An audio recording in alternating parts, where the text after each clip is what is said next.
It's not hard, it's just that we're struggling to find our feet. I think the lack of fitness is really affecting our team.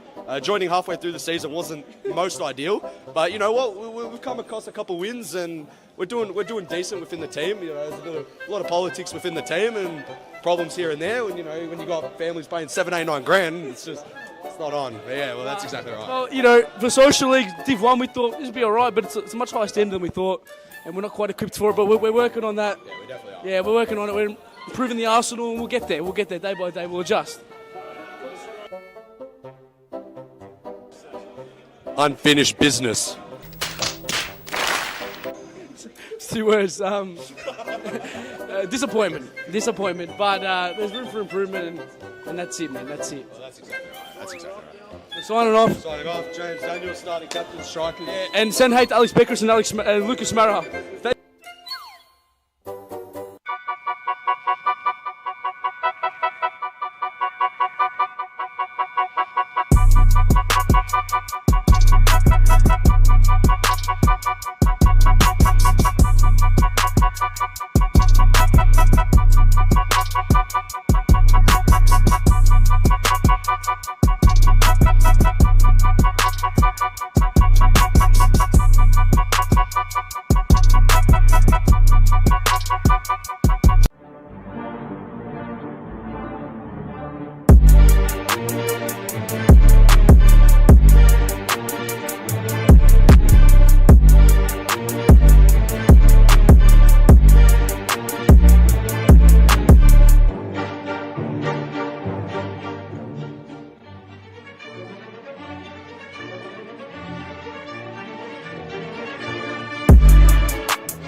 We're the Cheb Hunters Div 1 Tuesdays.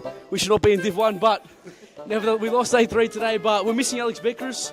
Send him hate. If you know who he is, please send him hate, and that's it. Well, that's exactly right, James. Going on with that. Our gaffer, we've had a gaffer, you know, for the whole team, and then he hasn't rocked up. Last 2 weeks, Lucas Smarra, you know who you are. You better sleep with one eye open tonight because we're coming for you, mate. You better sleep with one eye open, Lucas Smarra. You know who you are. I brought the boys over, and we're all former NPL players.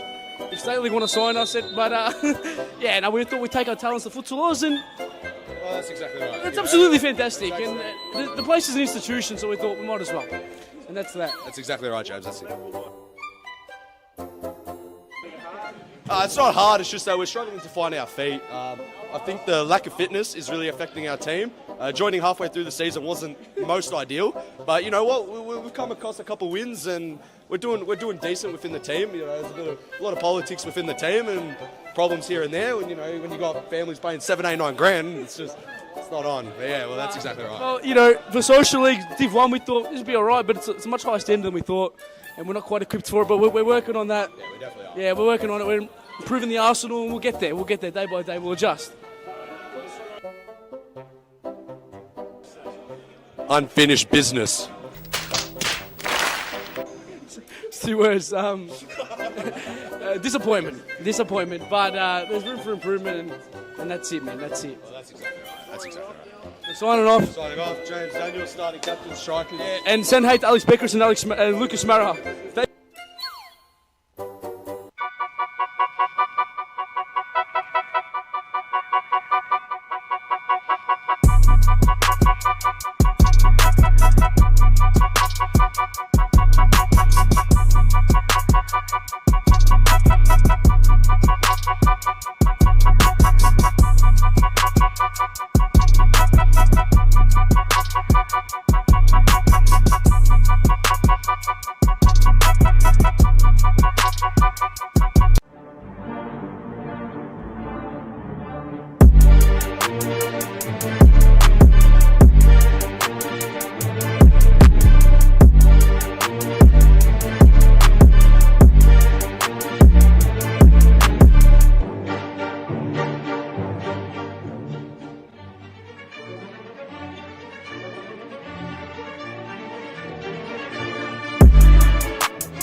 We're the Chair Punters Div 1 Tuesdays. We should not be in Div 1, but nevertheless, we lost 8-3 today, but we're missing Alex Beckers. Send him hate. If you know who he is, please send him hate, and that's it. Well, that's exactly right, James. Going on with that. Our gaffer, we've had a gaffer, for the whole team, and then he hasn't rocked up. Last 2 weeks, Lucas Smarra, you know who you are. You better sleep with one eye open tonight because we're coming for you, mate. You better sleep with one eye open, Lucas Smarra. You know who you are. I brought the boys over, and we're all former NPL players. If State League want to sign us, but we thought we'd take our talents to futsalers, and Well, that's exactly right. it's absolutely fantastic. And the place is an institution, so we thought we might as well. And that's that. That's exactly right, James. That's it. It's not hard, it's just that we're struggling to find our feet. I think the lack of fitness is really affecting our team. Joining halfway through the season wasn't most ideal, but you know what? We've come across a couple wins and we're doing decent within the team. There's a lot of politics within the team and problems here and there. When when you got families paying 7, 8, 9 grand, it's not on. But yeah, well, that's exactly right. Well, for Social League Div 1, we thought this would be all right, but it's a much higher standard than we thought, and we're not quite equipped for it, but we're working on that. Yeah, we definitely are. Yeah, we're working on it. We're improving the arsenal, and we'll get there. We'll get there day by day. We'll adjust. Unfinished business. It's 2 words. Disappointment. But there's room for improvement, and that's it, man. That's it. Well, that's exactly right. That's exactly right. Signing off. Signing off, James Daniel, starting captain, strikers. Yeah, and send hate to Alex Beckers and Lucas Smarra.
Good evening, wherever you're watching in Victoria, across the nation, or indeed around the world. Welcome back to Darabin on a muggy, on a moody Friday evening in Melbourne's north. And happy Halloween, wherever you're tuning in. The spooky season is about to hit Series Futsal, and tonight perhaps could be one which throws up a couple of scares for our two title contenders, one of whom is Fitzroy, who are 3 wins away from reclaiming their crown.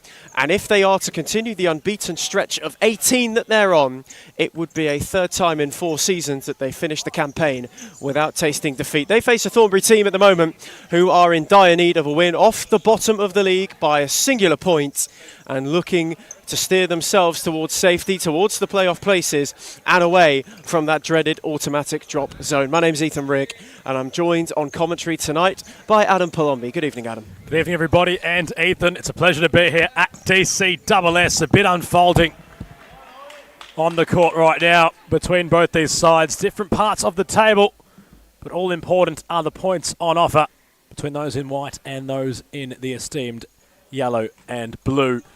Without a couple of their key pillars this evening, Aaron Yu and Scott Rogan on international duty with the Futsal Roos, playing against Indonesia over in Jakarta. 18,000 people expected tomorrow night for the Futsal Series event, in which is only 24 hours away from coming to full fruition, which is a real taste for the Asian Cup in January. Of course, the Futsal Roos will be in that competition,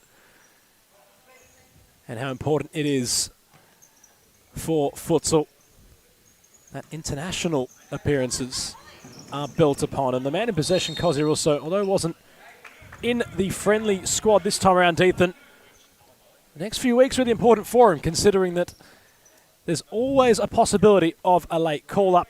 That could extend out, of course, to the likes of Corey Swall, who returns tonight.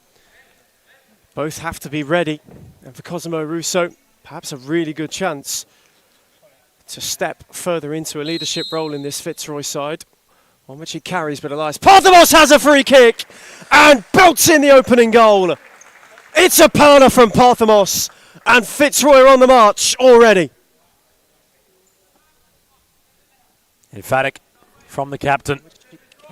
Parthamos goes bang. And as the cannon begins to mature, really becoming quite the player which he was tipped to be. And just on the topic of international duties, Ethan,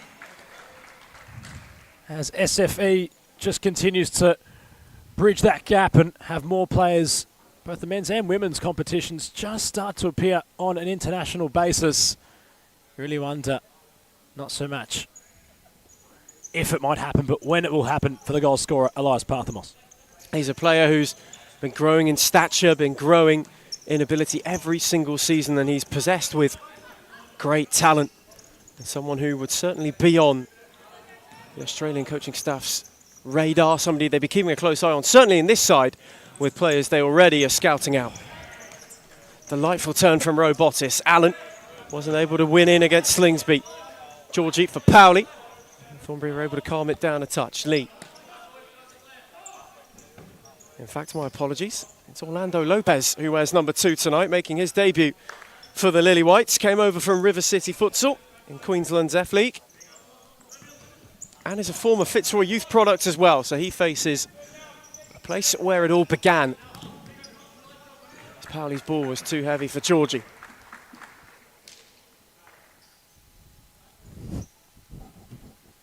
Having gone a goal behind early, a more promising start from Thornbury as Russo. And the switch for Allen. Looking to drive his way down the line. Lopez got in the way. Georgie's clearance just about found Powley, who was surrounded by Canary, and played it on for Lopez, who forced a brilliant save out of Price at his near post. Well done from the shot stopper in purple to adjust. Got down low quickly, had Price, and provided a great save.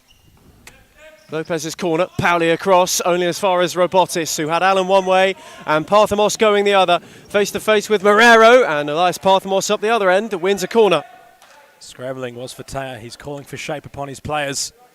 A couple of times now, Thornbury just not able to withstand the Fitzroy forward momentum. Parthamos for Russo! who gave it a lash and wasn't far away from something spectacular. Really searing hit from Cosimo Russo. We mentioned players on international duty. He too received a call up this year as well. A lot of players in Series Futsal making their way onto the national stage, representing Australia. And here he is now. Parthamos one way, chose to go to Allen on the other. Parthamos, Russo. Lovely futsal from Fitzroy, carving an opening. Russo had his effort blocked by Slingsby. Price will let it trickle out. A very positive start from the league leaders, who won the reverse fixture 5-0 in what was a really controlled performance. Russo's given it away. Lopez, who's looked lively, had to retreat for Slingsby. Threaded it on to Marrero, who's got Allen to go at. Powley came up in support. Allen got a foot in. Marrero kept going. And in the end, rather snatched at it.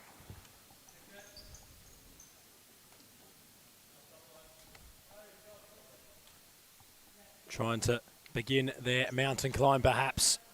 Those in white. Deep side ball. It was a snapshot effort from Powley. Price had to parry. Russo delegates the ball for Robotis. Patient in possession. The current league leaders. Parthamos stepping inside, rolling incisively to Cosi Russo, who got the rub of the asphalt as he turned away from Traslovenia. And Fatea scrambling across his goal yet again. It's a brilliant, brilliant spin from Russo. He just draws Traslovenia into the space, and the second he gets too close, the touch is easily able to take him to turn him, and he just fires it across the face. But it's a dangerous sign with that sharpness of movement, and Traslovenia just got drawn a bit too close to him. Marrero, Powley, Allen, hot on the press. Powley recycles possession. Marrero went centrally. Slingsby, delicate touch. Thornbury trying to go down the middle of the park. It's not working for them at the moment, Ethan, but they're certainly trying to be a bit different upon Fitzroy, as most Fatea's come a long way. Russo went around him. Tip Marrero square on his hand. He'll claim it's his thigh. A yellow card issued for Wagner, and a spot kick on the cards for Cosi and the Tigers. Fabulous from Parthamos and Russo. It's absolutely out of this world. The link-up play to evade the press. Fatea comes a long way, thinking he might get there ahead of Russo, who keeps his cool, rolls his way round. And although Marrero will protest his innocence, he's caught between a rock and a hard place and has to give away a spot kick. Russo with a deep breath. Damagiorgi with a nervous look towards that of the scoreboard. Jerome Nepomuceno on court, all smiles for him. As Russo comes to a standstill. Hits the frame of the goal and bounces in over the line. The protests might start from Powley. He's completely bewildered, Ethan. He couldn't believe that had crossed the line. And, well, it happened with such pace. Hit with pure precision, mind you, from Russo as well. Some disbelief from Powley, but the 2-0 lead nonetheless, in which Thornbury are now chasing. He had thought it had gone off the underside of the bar and out. It certainly looked that way, but the initial bounce was over the line. Swall, very creative it was with Parthamos. And the returning Futsal tests the keeper. Corner again. And you can see he's a big in already, Corey Swall. And the way that Fitzroy now will look to play will sort of be to feed him and have the runners go off him. It might be Parthamos one way, Sakawal Jaron, who's just come on the other, but a lot of it will go through Swall now, trying to utilise his skill set. Well, Jaron also on court. His first touch for Nepomuceno, a little bit deep, and now it's invited some pressure defensively for the Tigers. Nepomuceno's gone a fair way back towards his own half, had to go long for Swall. Controls nicely, Powley on his tail, while Jaron overlapping. The man from Curacao will find Parthamos, and the Tigers will find some calm. Lateral ball towards Swall. Central, Marrero reads it best, trying to go on his own. While Jaron trying to sidestep Marrero. Get some applause from his bench for doing so. Swool, the ball roll inside off his left. That's the flick in which they can switch. Fabulous. Absolutely fabulous from Corey Sewell. And it's just that shift of pace to work the yard inside. And then the second he gets it on that left foot, he unleashes towards Fatea and is unlucky to see it fly over. It's another warning shot for Fitzroy. There's Anderson. And a back off Parthamos. Powley wanted it back. Went to Marrero instead. Threaded it for Charles Lavinia. Couldn't wander around while Jarin. Sewell gave a helping hand. Parthamos slipped and then got out of a tight space superbly. Elias Parthamos was on the charge. And Powley had to get across to make the block, but he glided through Thornbury with utter ease. And the Fitzroy corner. For Messino. Sewell on for Waljarin. Saka Waljarin taking his time. One-on-one with Marrero. Sewell. Waljarin. Can hear Thornbury wanting to go higher. Waljarin dancing his way down the line. Wriggled away Ferrero, who dangled a leg, and while Jack wanted a free kick, he won't get one, but Marrero's ball on the break was a fraction behind Charles Lavinia. Opportunity, that might have been for United. Strolling forward, Charles Lavinia had the pace and was unmarked on the far side. Sliding doors moment, they might come to regret those in white. While Jarin. Switch for Nepomuceno, who's got Powley to go at. Nepomuceno twisting, turning, still trying to shift away through. While Jarin on for Pep Filio. Sewell, Filio's taking a tumble. While Jarin drifting. Wanting to open up a yard, Nepomuceno did too. Again Powley to go at, Filio came across to give a hand. While Jarin. Anderson holding firm, Filio. Fitzroy taking their time. And Anderson doing diligently as well, got a good foot in. Armand Dawood strolls on, replacing Lavinia, like for like change it to Sue Meathan. Powley couldn't shift away from either of them. You can see Dawood will take on that Charles Lavinia role and style. More run and gun brand of futsal. Someone possessed with good pace. Certainly where Thornbury are looking to hit on the break. There's Jarbo. Wanted to thread it for Anderson, who just worked a yard on Waljarin, but the ball was too far out for him. Just a couple of nearly moments working their way for Thornbury. Lily Whites will be hoping that they don't wilter away. Filio had Jarbo to go at. On for Nepomuceno. Fitzroy again taking their time on the switch for Waljarin. Filio, it's a delightful touch for Sewell, and Filio went down on the return. Couple of Fitzroy protests. Sewell holding off the wood, looking to shift it onto his left, took a touch, and Powley had to hook it away on the line. Fitzroy bench not happy with the treatment which Pep Filio's been under. And well, our official on broadcast side just explaining towards the Fitzroy bench as to how they deem it not to be nothing foul. As Nepomuceno crashes the post. Got away from Lopez, who's now on the charge with Jarbo with him. Orlando Lopez via a deflection. Wins Thornbury a corner. The frame of the goal moved completely. Sheer power at one end and pace in the transition towards the other. Thornbury have done well to earn a corner. Jarbo's take. On for Lopez. Threaded it for Anderson, who can't spin Sewell. Tried to thread it towards Jarbo at the back post. Filio got in the way. Sewell went searching superbly for Waljarin, who's over for Taya, but wasn't able to hook it goalwards. The touch took him just a bit too far. Seamless it was from Sewell over the top. And Waljarin, well, went around the keeper. The angle got really tight. Dawood, Lopez. He's had a decent start to this game. Jarbo, back to Lopez. Anderson moving out wide for Thornbury. Dawood, chipping ball, Jarbo, Filio. Might have just done enough with his body to take the number 10 off his balance. As Price got the ball moving again. Well, Jaron. Swool. Early start for the current league leaders. Russo and Parthamos on the scoreboard early to lead 2-0 if you're just joining us. Nepomuceno teasing Lopez. A standing challenge will have the ball recycled with Price. Well, Jaron. Swool. Underwood has a glimpse of what's around him. They track the run as well to Thornbury. Nepomuceno stings the palms of Fatea. Deep side ball with those in yellow. And Lopez just gives him a yard. He just stands off Nepomuceno enough that he's able to work the angle to get that shot towards Fatea. And you can see it swerve dangerously in the air. Had a lovely knuckle to it. And Fatea's uncertain. He can't take the risk and had to parry it away. Oh, Jaron. Disbelief on the face again of both Swool and Nepomuceno. That's been an undertone of this contest so far from both sets of players in certain moments. Lopez.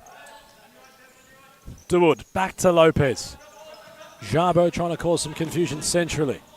DeWood around, while Jaron not around the backtracking Corey Swool. It's a brilliant read from Swool. Just to stop DeWood up as he was trying to go forward. You can see him. Knows that he'll get beyond Wild Jaron initially and just goes to give him a helping hand. He read the game excellently. Pepfilio had to loft it towards Nepomuceno. DeWood chasing. A lot of physicality in this game at the moment as Nepomuceno measured for Corey Swool. Opportunity for the Tigers as they went forward, but again the protests from the bench. No way Mitch Thornbury are approaching this game. I'll try claim that Jarbo was a bit too overzealous upon Nepomuceno as Laretta flicked it over the top. Lopez wanted it at his feet. At the moment, you see Pepfilio, Ethan, just trying to orchestrate things for Fitzroy. He's dropped in deeper as this half has gone on, and it's not a bad alternative for Fitzroy. Spearing ball from Swool. Well, Jaron liked the idea. Takes a bit to control. And just with Filio dropping deeper, it frees up Nepomuceno and Swool as well. And I think that might be the main approach, just to get those two a little bit more room to operate in, knowing that Filio can be the conductor. Nepomuceno tucked in to get familiar with the ball again. Now Filio testing his pace against Lauretta. Fatea was going one way to Wood. Put his foot in. Risky. But in the end, they'll manage a corner. As Swool arrived at the near post, Fatea had to palm away. Jarbo couldn't clear. Tries to get on the follow-up. It was in dispute with himself and Filio. Lopez with the side ball for the Lily Whites. How good's that from Fatea as well. Brilliant reflex save to deny Fitzroy once again as Loretta. Not around Nepomuceno nor Filio. Tidy touch from Nepomuceno. Filio, Fitzroy worked themselves out of quite of a tight situation well when searching for Sakawal Jarin, who made it work for him down the flank. Lopez clipping at the heels while Jarin just about kept it. Lopez stayed with him and ended up picking his pocket. Recycled it for the Wood, and Thornbury all of a sudden had got a bit of space to march into. Loretta back for Lopez. On for Slingsby. Loretta in before Allen. Had a heavy touch which invited Filio. Loretta poked it round him, but Allen and then Russo took over. He got it back from Wild Jarin. Allen. And Cosmo Russo once again. And he's slowing the game down, Fitzroy, in order to reinstate Parthamos. While Jarin just taking their time to deconstruct Thornbury. Russo dropped in, Parthamos. Allen's on the switch if he fancies it. Russo, while Jarin, back for Russo. Just trying to shift Thornbury around, while Jarin tried to sear his way around Slingsby, who stayed with him all the way and made a tidy challenge. Fatea wanted to Wood. Just had a bit too much height, and the flick on couldn't find Lopez. I don't mind Thornbury's approach. It's rather cautious, but they gotta just, for one brief moment, lose all sanity and throw something at Fitzroy that they're not expecting. Parthamos. Russo. Nearly sold Parthamos short, he just about made it work. Russo once again. Allen. Russo, tidy. Surrounded by Lillywhite and got out quite well. Parthamos switched for Robotis. Very methodical from the league leaders at the moment. Parthamos, Russo, who worked a yard, rolled it brilliantly! It's a fabulous finish from Cosimo Russo with pure class, who steers Fitzroy a treble ahead.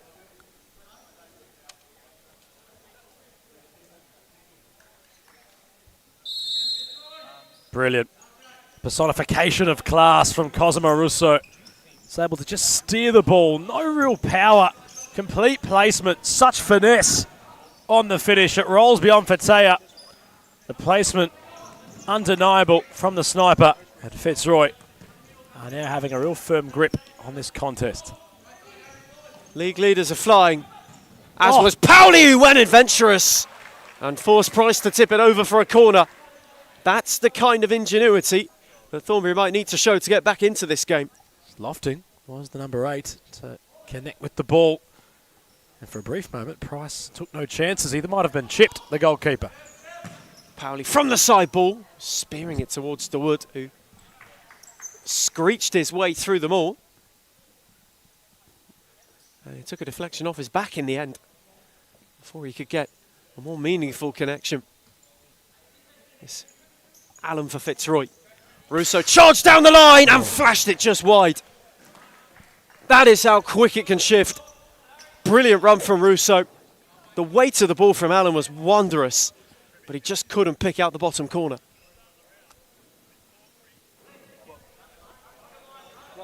DeWood. Slingsby. Couldn't steer it to Pauli. Jackson Georgie nearly took over. Allen had a loose touch. Pauli only poked it as far as Russo, who did well not to concede the corner. Defensively on duties there was the sniper, but he's certainly feeling it tonight, Ethan. 2 goals in a matter of 7.5 minutes of stop clock futsal. Expect him to continue to mount from an already impressive start.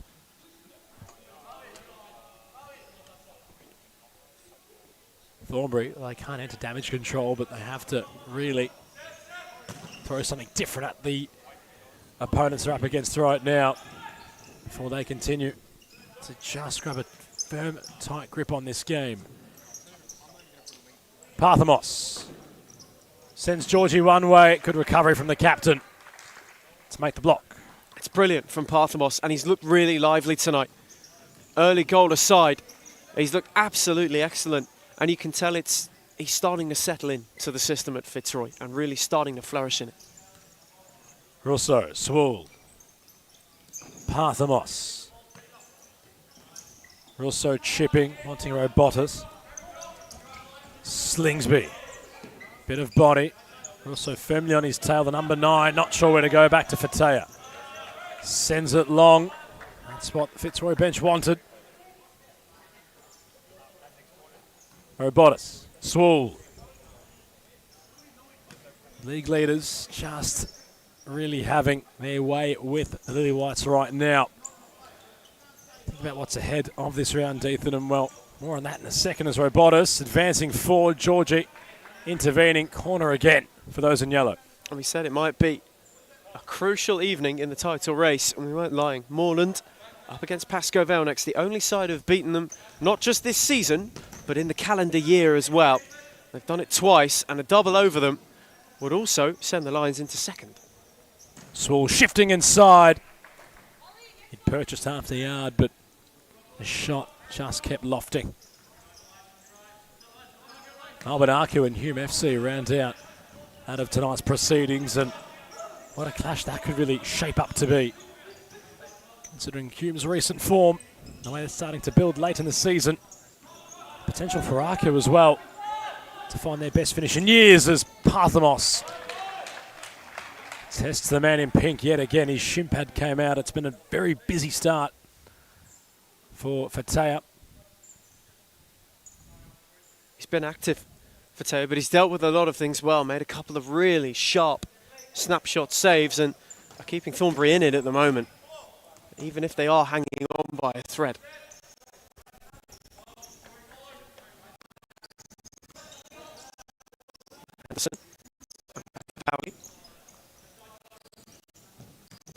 peeled away.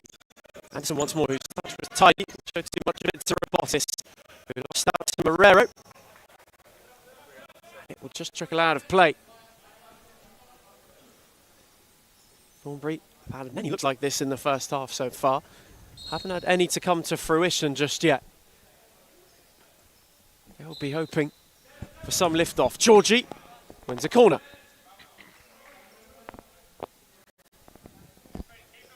Marrero's take. Quickly for Georgie. Looking for Anderson, who just wanted to dart the wrong side of Parthamos. And again they reload from the side.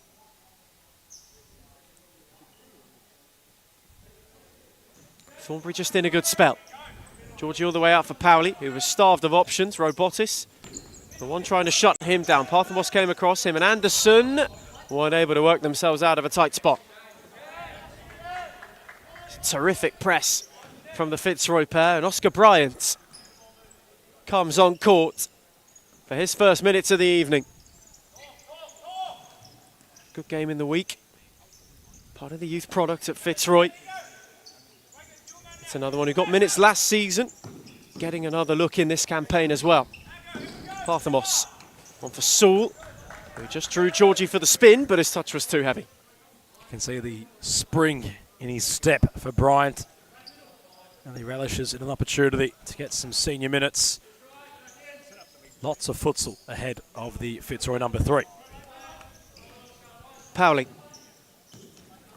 And Bryant's first touch is a good read on Marrero. And Sewell but went alone and took a deflection and won Fitzroy a corner, one which Sewell is eager to take. Bryant peeled short, had to be slowed up momentarily. Parthamos on for Nepomuceno, and Georgie got himself in the way and got the angles right. Starting to circle like a pack of sharks are the Tigers. They've really got a sniff for blood. Sewell, Parthamos, Anderson with a good read. Had Georgie one more with him. Bryant couldn't get the clearance. Anderson waited and forced Price into a good save. And now they go the other way. Sewell had Nepomuceno. And Anderson, having had a hit at one end, does the defensive work at the other. It's well done from Anderson. Deceptive before he took the shot on with that fake shot. But he might have wanted more from himself. But Parthamos wanted all of the net there. And from the side ball, the cannon sets ignition to the fuse and goes bang off the post and in. His second of the night. And they have both been special strikes from Elias Parthamos, and Fitzroy are flying. Futsal can be such a cruel game. Meanwhile, Fateh's off his line. Nepomuceno will fly in for 5. Fitzroy strolling away now. And it doesn't get any more emphatic than that from Nepomuceno, the vacant net. He truly relished in sending the ball firmly within. It's a gift for the Curaçaoan, and it's a superb, superb strike. Even with a vacant net, even with Fateh in no man's land. And what a hit that was to make it 5 for Fitzroy, who have played some fabulous futsal so far tonight. But for Thornbury, on the other hand, a mix-up at the back for a team that have been so defensively staunch. It's the kind of thing that they can ill afford, and you can see Transylvania there as well, not happy with Anderson. So a little bit of disharmony in the defensive structure, and it's been exploited fully. And up against a side who have so many attacking options, the headaches are bound to happen. Transylvania comes away with the ball, has Anderson on for the pass. Marrero will bundle in at the back post. That's got Thornbury up and about as they claw one back. And that's more like it. In the press so far, they've been happy to sit deeper. They haven't been willing to throw the kitchen sink at it, but now 5-0 down. Why not? What have you got to lose? And you can see they gain so much from it. And for a team that is so insistent on emotion, could that be something that just kicks them into this game a touch? I'm not saying it sparks a comeback, but it just lifts them a little bit.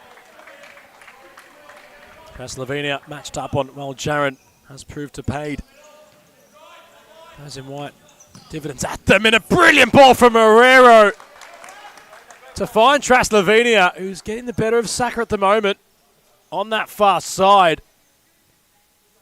The number 5 for Thornbury was pivotal in the build-up, having won the ball on centre wing to lead to the goal being scored. As well, Jaron, brilliant tackle again from Traslovenia. They're starting to relish Thornbury with their number 5, who's lifted in the last couple of match minutes. He's shown some energy, which is really good from Traslovenia. And he's a big part of why they're just starting to lift a little bit as a unit. You see that chance. It's a very good look. The ball to find him from Marrero is a beauty at the back post, and he peels away well from Jaron. He's got the rub on him at the moment, and it's just because he's got that turn of pace to get either side, to get goal side of him in the nick of time. And if Marrero goes searching and is able to split the lines, if Traslovenia is lurking, he'll get more looks. Bryant trying to go around Marrero. It's well done from Wagner. Keeps his feet in the process. Swole onto his left. Traslovenia is tackling everything at the minute. Wasn't disheartened to try his luck against Swole. It's most likely been Thornbury's best passage. And Fitzroy might be resorting to a timeout,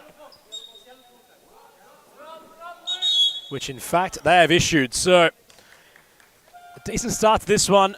The current league leaders strolling away. They have a 4-goal lead, but they've issued the timeout as we cross to our first one of the evening.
We return from timeout for the first time tonight. Fitzroy have made a flying start. They lead 5-1, but Thornbury have had a good couple minutes, and Traslovenia has shifted away from Saul, who dangled a leg and gives away a free kick.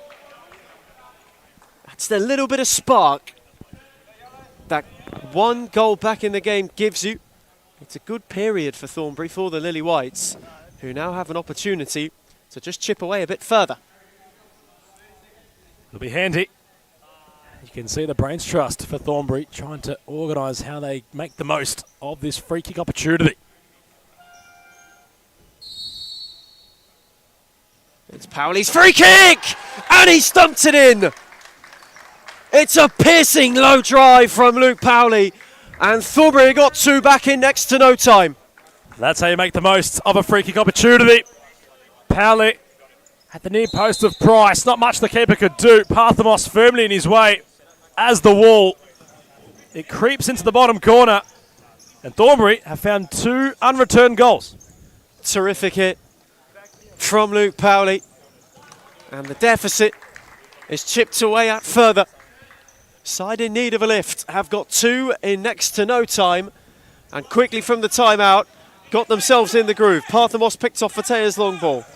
Robotis, Russo wanted to go round Anderson, and now it's 3-on-2. Traslovenia was not around Parthamos, who did terrifically. Anderson didn't get up. Marrero with 1 foot then the other, but the whistle will beat them all as he was bearing down. The Lily Whites with a terrific end to a half. That has flown by. Fitzroy were 5 up in next to no time, but Thornbury with a late double just have a glimmer and perhaps as an interest as we go to half-time in Darabin. It's Thornbury United 2, Fitzroy 5.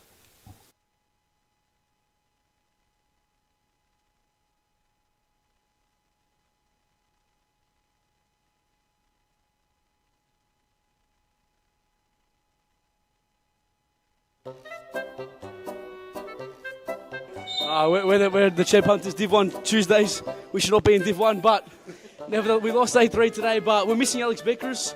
Send him hate. If you know who he is, please send him hate, and that's it. Well, that's exactly right, James. Going on with that. Our gaffer, we've had a gaffer, for the whole team, and then he hasn't rocked up. Last 2 weeks, Lucas Smarra, you know who you are. You better sleep with one eye open tonight because we're coming for you, mate. You better sleep with one eye open, Lucas Smarra. You know who you are. I brought the boys over, and we're all former NPL players. If State League want to sign us, we thought we'd take our talents to futsalers, and Well, that's exactly right. it's absolutely fantastic. And the place is an institution, so we thought we might as well. And that's that. That's exactly right, James. That's it. It's not hard, it's just that we're struggling to find our feet. I think the lack of fitness is really affecting our team. Joining halfway through the season wasn't most ideal, but you know what? We've come across a couple wins and we're doing decent within the team. There's a lot of politics within the team and problems here and there. When when you got families paying 7, 8, 9 grand, it's not on. But yeah, well, that's exactly right. Well, for Social League Div 1, we thought this would be all right, but it's a much higher standard than we thought, and we're not quite equipped for it, but we're working on that. Yeah, we definitely are. Yeah, we're working on it. We're improving the arsenal, and we'll get there. We'll get there day by day. We'll adjust. Unfinished business. It's 2 words. Disappointment. But there's room for improvement, and that's it, man. That's it. Well, that's exactly right. That's exactly right. Signing off. Signing off, James Daniel, starting captain, strikers. Yeah, and send hate to Alex Beckers and Lucas Smarra.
We return from half-time, and Fitzroy got off to a fast start. They hit Thornbury with 5 quick ones, had the Hounds up against the ropes, but 2 goals before the break sees the Lily Whites with just a little bit of an interest. It was a positive flurry to finish the first half. They trail 5-2 at half-time. However, in a game where you have to win, in a season where the relegation battle is as tight as it is, funny things tend to happen, especially on the 31st of October. Adam, they couldn't, could they? Well, if there's ever a night, it could just be tonight. Brilliant save from Price. Right on cue, Ethan, for the spooky happening. Just as Fitzroy were looking routine in possession, Jarbo picked the pocket of their deepest player and really tested Price's goalkeeping.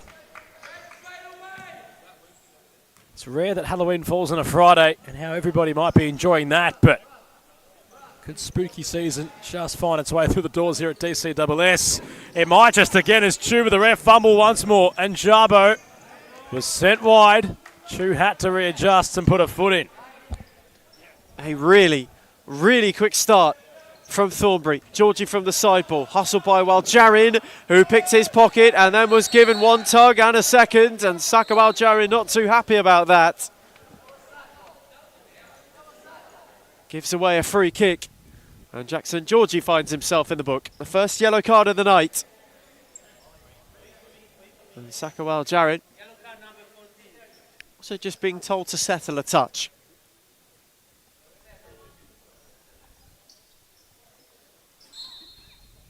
Well, Jaren's take.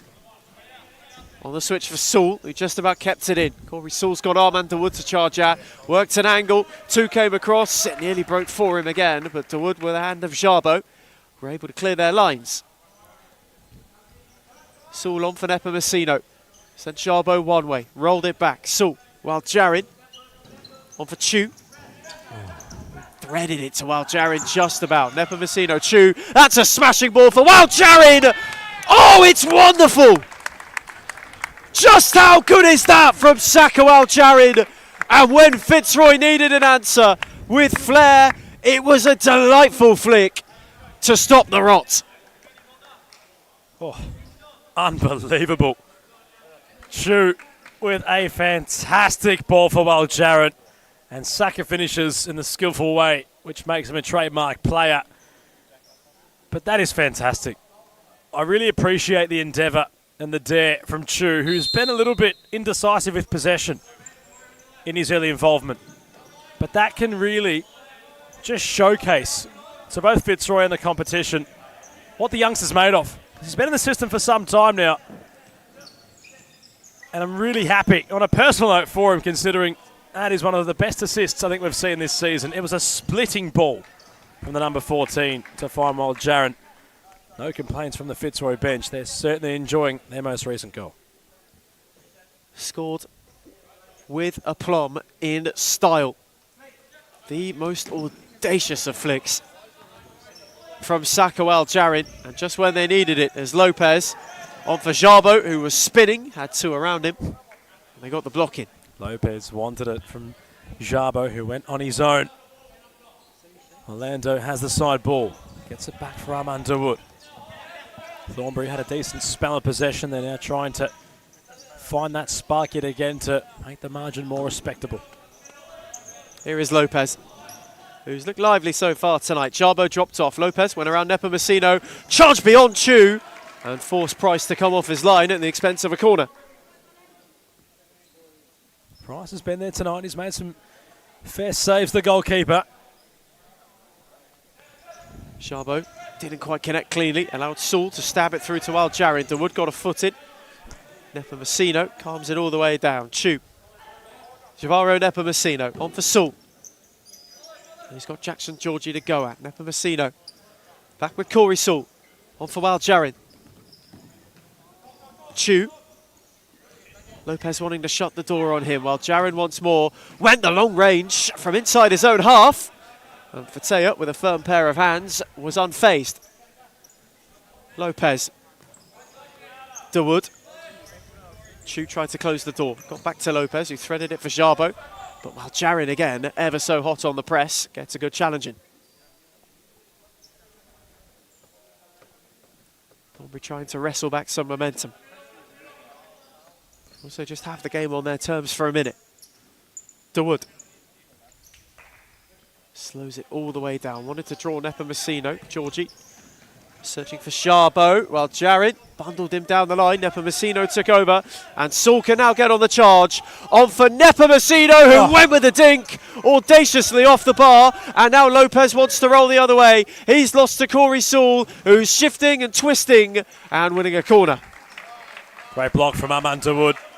Prevents Sewell from firing towards Fatea with some endeavour. And yet again, Fitzroy having the quality.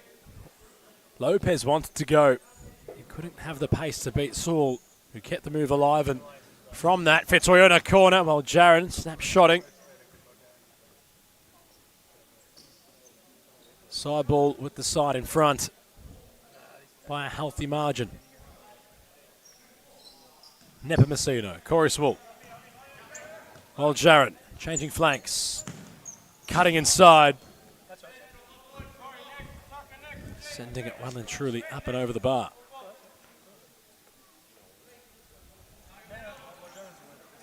Lopez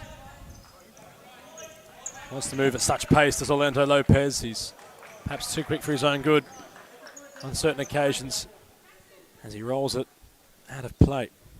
And a quadruple change made by Fitzroy. A full rotation of the pack from those who were just on at the start of the second half. It's a real sign that it's about preserving the legs too. And they have the depth of quality that they can do that. And you will see that Thornbury could start to tire. Filio. Allen has the armband on. Russo. Parthamos. Central for Cosi Russo. There's no real hurry from the new quadruple. Amount of changes made by Fitzroy. They're looking to pick their move and take their time. Must be said, Ethan, it was a very quick first half. The ball not really going out of play often. Stop clock had its minutes shaved off it completely. That's what you like to see. You like fast, free-flowing futsal. And you like teams going at one another.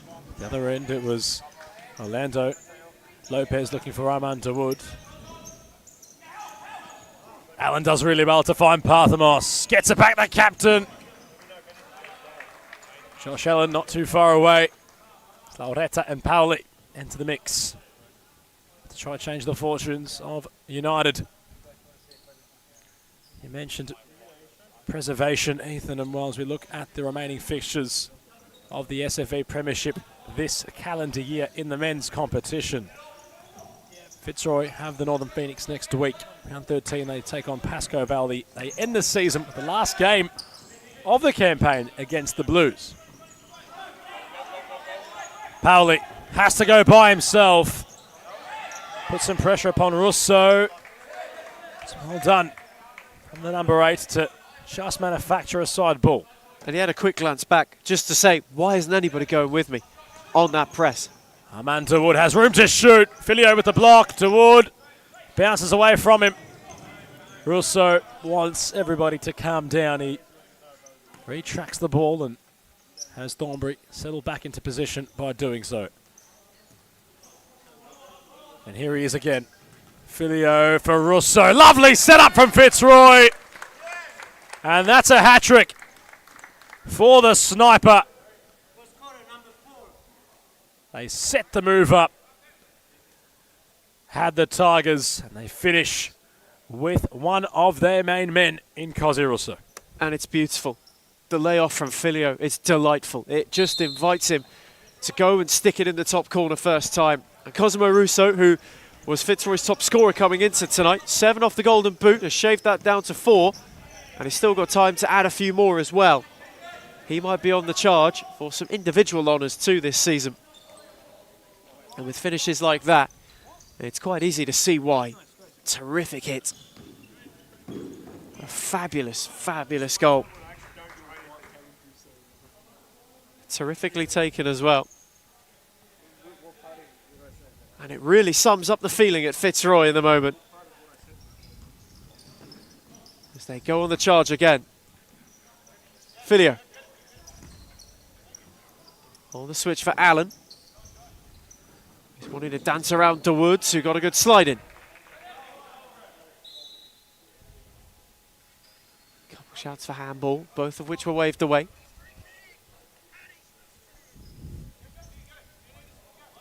And Josh Allen just saying hello to Christos Apostolakis, who sat Mid-match, nearby. mind you. Happens too often, doesn't it? Mid-match interviews, mid-match pleasantries. And our former court, of course, not as easy for that to happen, but I guess one of the joys of Darebin where you can have a conversation mid-match. Russo. Over for Filio, who gave the return for Russo. Allen then took over. Russo took a tumble. Pauli picked his pocket, shifted it on for Dawood, whose touchback was delightful. And Thornbury have a free kick. All slowed up.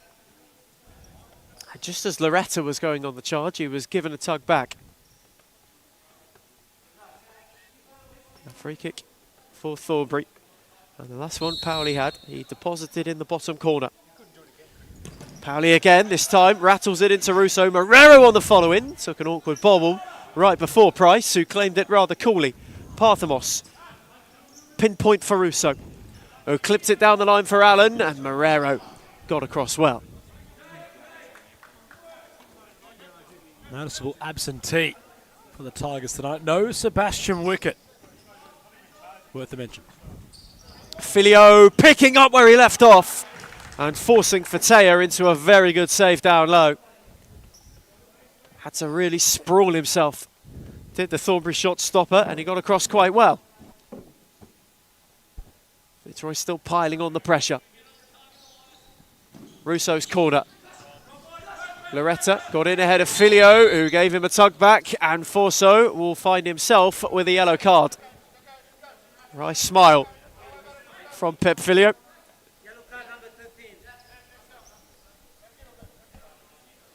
It's called taking one for the team. It was tactical, just as Powley was looking to get away. And here's Loretta.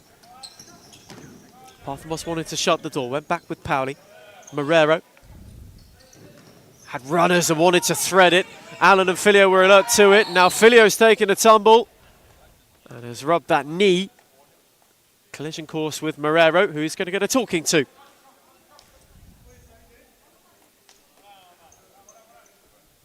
Marrero perhaps just having to tidy up his game a little bit. That's what the official, I assume, was having in that discussion, what he was saying, just to take things a bit easier. I understand that though his side are in dire straits at the moment, on court against the league leaders, who with a win can stretch out to a really healthy margin at the top of the summit. That of an 8-point gap.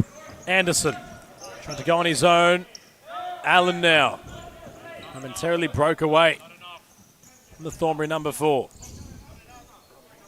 Swole. Josh Allen calling for movement. Stepping inside, Josh Allen! Fatea adjusts to make the save in time. Lauretta had to scramble something away. Fitzroy at ease almost, Ethan, the way they're just able to make so many chances on their opposition's goal. And Allen just waits. He waits for the space to open up, takes the couple of yards that are available to him, and he hits this with real pace. And it stings the palms of Fatea, who was fortunate that Anderson was the onlooker. Otherwise, if Saul was lurking, they could have added another, but it's brilliant from Allen. Just slowed his own individual game down and waited for the pace of the game to readjust to it. Marrero, Lauretta, Anderson. Back heeling, Lauretta.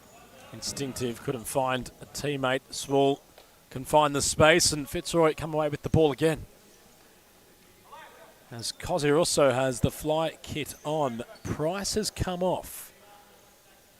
The league leaders going 5th man. And it paid good dividends the last time these two sides played each other. Thornbury were only a goal down at half-time. And they frustrated Fitzroy, who had to go to 5th in order to score 2 to make that game 5-0 in the end. They added a couple more as well. So it's a good sign, and it'll be a good test for Thornbury to see how they go. And nearly it was. It's hit the post, in fact, from Cosirusso at point-blank range. Parthamos is in there. Powley now. Marrero goes for broke. Hits the chest of Swole. They keep 5th man for the meantime. To the Tigers, but they could not have gotten any closer if they tried to score it. Parthamos and Swole exchanging possession. Swole conducting. Deep ball for Cosirusso. Across the face it went. And it looks as if Cosirusso is going to remain on the court. In fact, he will. It still remains with the league leaders the ball. Swole. Allen. Can they find that opening? Looking to carve out. Allen. Swole, Robotis lurking on the far side. Cosirusso unmarked. Robotis went across the face of goal. Ball still alive. It was a block to prevent the ball from getting there. Corey Swole, a hop, a skip, a pass to Russo. Edging closer and closer are those in yellow. Well, the move paid pay something for them. That results in a goal. Thornbury trying to hold their own for the minute. Swool has a snapshot for Taylor with the save. Anderson trying to get away. Marrero just threw a boot at it. Anderson looks to the sky to say why. Messino enters the mix, and Fitzroy are remaining with the status quo in having their fifth man on court. And it's a good move, because all of the opportunities that Thornbury are getting at the moment are hard to take. Marrero's going through traffic centrally, so although he's in a good position, he's not quite able to make it count, as Anderson this time does make it count. From a long way, it's a really, really tidy finish from Cameron Anderson. And Thornbury have chipped one back. Fitzroy caught out in transition. That kind of opportunity opened up for the Hounds, and Anderson obliged with a very, very tidy finish, given the circumstances. Picked the bottom corner to perfection. They might get more looks like that. Nepomuceno, Robotis. Thornbury have issued a timeout as well. Sewell. Javaro, Nepomuceno, Robotis. They work the angle oh so well. Sewell once more, taking their time. Robotis, who always has a yard. Sewell from Nepomuceno. Tried to fizz it through. Georgie nearly picked it up. Robotis kept the move rolling. And stabbed it through for Taylor and in. Caught Moe out at his near post. And Fitzroy flashed one back immediately. And now Thornbury will go to timeout. Not the way they would have wanted to.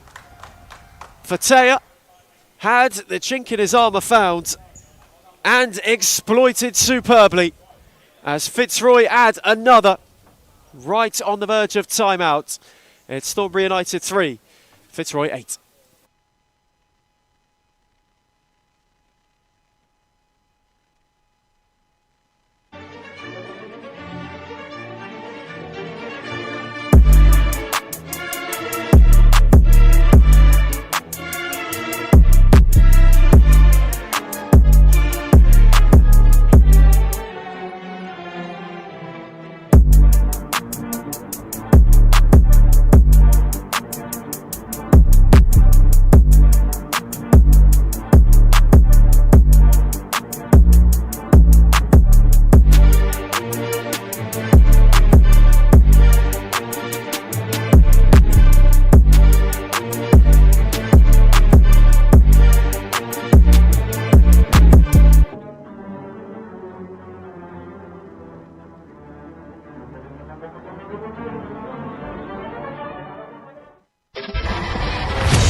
We return from timeout. Fitzroy, having called out Moe Fatea, respond in kind to Thornbury, taking advantage of the Tigers going fifth man. Cosy Russo stays out there. And you would imagine he will go to the end for Fitzroy, who are just looking to pile on the goal difference as they surge towards yet another title. And Robotis at the back stick has stolen in for another. It's a beautiful move. Ever so elegantly finished. Robotis just glided his way through, completely unmarked, and turned in for another. And what can you do from a Thornbury perspective? Severely outplayed by a side who are merely unstoppable in Season 2 this year. Although Marrero gets the ball back somehow. And Pauli had all the time. Marrero onto his left. Swool had all the coverage. Fitzroy having all the answers. They have really flexed their muscles in this second season. For the moment they stepped onto the court, Ethan. Not just tonight, but in the campaign. Pep Filio showcases why they're marching towards that of title number 12.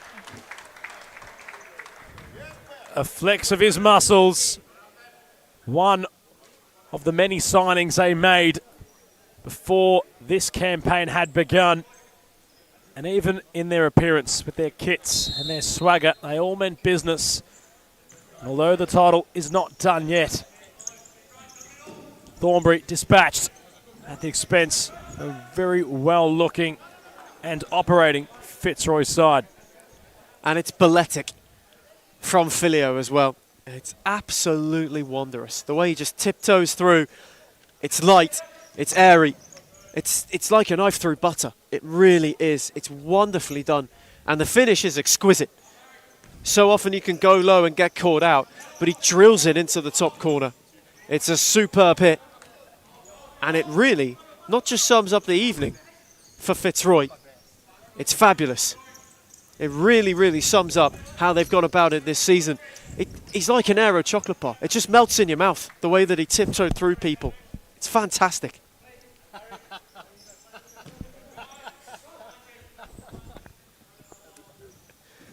He is that good. And that move was that good. Ethan Rigg, ladies and gentlemen. It's all smiles from the Tigers. They're enjoying this and they're really making it difficult for those in the broadcast to describe them. Ethan Rigg might have gone red, but Cosy Russo's gone purple. Such emphasis on the next match. Moreland, it's a must-win. Have to hope, the current champions, that Fitzroy just take a slip before their eventual matchup on the final day. Anything's possible. We've been in these scenarios before, Ethan, but each time Fitzroy have always managed to find a way to remain consistent and march home strongly. And this is exactly like that again. You say Cosy Russo's a man in purple. Fitzroy are in a purple patch. And they have been all season. This is 19 unbeaten now. It's an absolutely ridiculous run of consistency from this side. And you can tell they're hungry for another league title. They came into the season bitterly disappointed that they lost out last campaign. And that's shown in the futsal that they've played and the way that they've gone about things. At the moment, they just are peeling clear enough that if it stays this way, the final day won't matter. Perhaps their biggest test before the Moreland match, would you assume, would be the Pascoe Vale clash the week prior. They do have Northern Phoenix next week. And the last time both sides had met, Ethan, it was a real scare for the current league leaders. They won deep in the contest.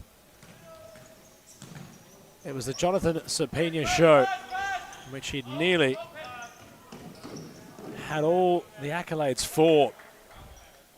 It's quite the way in which the Phoenix had put the competition on notice. They weren't exactly able to completely build from that momentum. Well, Jaron tried something really audacious there. And Gab Zabias was loving it. So deceptive, so skillful. Sakawal Jaron. Not much left in this one. Fitzroy strolling away, goal difference healthy. 5 minutes of stop clock futsal ahead, and Cosy Russo is still remaining with that fly kit on. In typical Fitzroy fashion, they're not putting their foot off the pedal. And they won't. This will stay this way until the end because the game is not in jeopardy anymore. And they're going for goal difference. You can see the way that they are really keen on systematically destroying Thornbury. And while Jarin again gets inventive, he's looked like a man rejuvenated tonight. Full of confidence, full of life. He's been absolutely supreme, as was that ball from Russo, which Nepomuceno just turned over. But it's the way, Adam, that they've been able to rip Thornbury apart, at the seams as well, which is the thing that if you're more than watching on for this game is so frightening. It's been relentless. Jarbo. Can the Hounds perhaps take one for the road with them? Lopez. Back for DeWood. Two younger lads linking up. Slingsby tried to thread it through. Nepomuceno dangled a leg. Wasn't able to stop it up. Pearce on for Allen, while Jarin. Now Pearce hasn't made way yet. Allen on for Oscar Bryant. Laid it back for Parthamos, and now Price gets the shout from Russo to get on his bike, and he does so. in good stead. Russo immediately involved. Parthamos. Just been ever so smooth this evening. Russo, Parthamos, Allen. Just wanting to shift the width. Allen. Parthamos. Russo. On for Allen once again. Thought about Bryant down the line. They're toying with Thornbury. Trying to open up a gap. There's one for Waljarin, who tried to refine Russo. Slingsby then took over and was swarmed upon by Tigers, all wearing and waiting to pounce. And as a result, we're winning it back. Allen found from the side ball. It's been an imperious eve for Fitzroy. Allen once again. How many will they want to take with them into next week is the real question. Parthamos, Robotis with too much loft for Bryant, who had drifted centrally instead of peeling. And for Thornbury, I guess, the real question here, Adam. A really rough run in, and we might have to get back to it as Bryant flashes wide of Fatea's near post. But a really rough run in. This was the start of it. They face Moreland and Pascoe Vale as well. The only side outside the top three they have is Hume next week, which now all of a sudden, forget 6-pointers, it becomes a 9-pointer. They absolutely have to win that game. How much pressure does that put on next week's fixture, knowing that if they lose, it could be curtains? It's a situation in which hasn't been a first. Must be said, Ethan. They've been in that predicament before, and they've had the character to rise above it. It's exactly what the Tigers want. Things on their terms. In season one, it wasn't exactly the case. Plentiful personnel change. Players not finding form. Their opponents in the competition bolstering their sides and ultimately having their day in winning the title out of Moreland, of course. But Fitzroy, within a very quick succession, find their strides about them. And on the court, it's again Cosi Russo with half a glimpse. Side nets the goalkeeper for Taya. He's had a night to forget. As they're well into double digits now. Thornbury could only do what they could. As Fitzroy issue a timeout. Their bench all smiles. Thornbury waiting for the full-time whistle. 3:11 across the timeout break.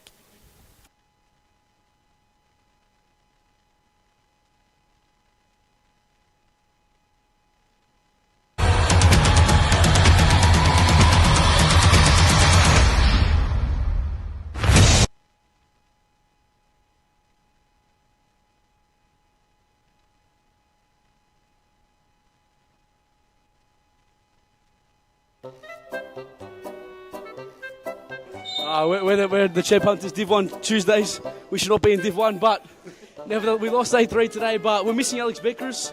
Send him hate. If you know who he is, please send him hate, and that's it. Well, that's exactly right, James. Going on with that, our gaffer, we've had a gaffer, for the whole team, and then he hasn't rocked up. Last 2 weeks, Lucas Smarra, you know who you are. You better sleep with one eye open tonight because we're coming for you, mate. You better sleep with one eye open, Lucas Smarra. You know who you are.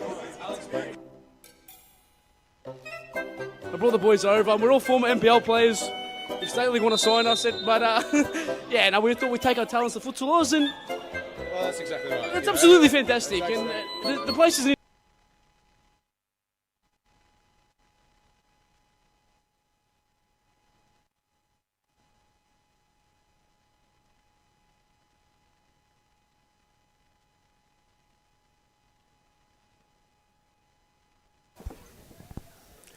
We return from timeout, issued by Jimmy Soufas and Gab Zabayos, who are all smiles down on the touchline. Fitzroy move yet 7 days closer to fulfilling what they believe is their destiny, to reclaim a crown that they believe should never have slipped from their heads. They need 11-3 in emphatic and imperious fashion against the Thornbury side. You feel have had it all taken out of them, and they might not be done yet. Charles Lavinia with a back pass to Fatea. And an evening which has been one to forget, and a rather sordid one, has the potential to go from bad to worse. Well, it'll be to touch, I assume, Ethan. Is that correct? Should know. Regardless, a real opportunity yet again for the Tigers to inflict some further punishment on the scoreboard. Perhaps another for the road. Allen the recipient, and he thumps it into Fatea, who makes a brilliant save from point blank range almost. Sharp reflexes from the Thornbury shot stopper. Russo from the corner, on for Parthamos. Back for Cosimo Russo. Allen. Fitzroy soaking the seconds. Allen tried to steer it. Parthamos took that down incredibly deftly. Allen's flick, Parthamos' giveaway. DeWood from downtown. And his effort trickle out of play. It's about shaving the deficit off, about shaving the goal difference. Thornbury, who have scored fewer than anybody else in the division. That defensive diligence is now coming undone, certainly this evening. Allen. Russo, lovely touch for Robotis, whose return for Allen was tidy. Chu just peeled away. Parthamos has a yard and thumps it in with force, with emphasis, and with a serious plumb. Brilliant hit from Elias Parthamos, and Fitzroy's homecoming kid is now starting to find his feet back as part of the Tigers setup. And Fatea forced into a clearance on a night where it has been all about the leaders who would be champions. Quick feet from Parthamos. So nimble to shift his direction away from Armand DeWood. And it was simple the way he just made quick connection. From boot to ball. Lots of power. Dipped away from Fatea. Fitzroy, again, just unrelenting. They want more. They demand more. They want to find another. 12, simply not enough. Goals scored for them. Parthamos. Fatea tried to go around the man on the mark, makeshift. Hits the roof of DCSS. Off your screen right now, there's a nice little taste for what's to come in the next clash. Maurizio Novak having a real talking to upon his Pascoe Vale players. Some noticeable absentees which will disclose upon the start of that clash. The Blues, it must be said, look undermanned. They look as if they don't have the artillery required to be at their fluent best. It will take a lot from them, as it looks as if the MVP of Henrique Pimenta is not in the building yet, and kickoff is not far away. So that's an intriguing start to what's to unfold for our second match of round 11. Pascoe Vale sensing an opportunity to find another win this season and year, rather, against the Moreland Blues, who continue to try defend their title. Well, you can't put it past them. In recent weeks, it has been difficult for them, and having personnel, but they have managed to withstand tests. Russo dinking. Fatea told to take it on. Allen has a few seconds left. Can they find one more? Fitzroy, brilliant ball from Allen. Fatea will try it, and that'll be full time. The Tigers, for now, extend their lead to 8 points at the top of the SFE Premiership Summit at Dispatch United. The full-time score, Fitzroy 12, Thornbury United 3.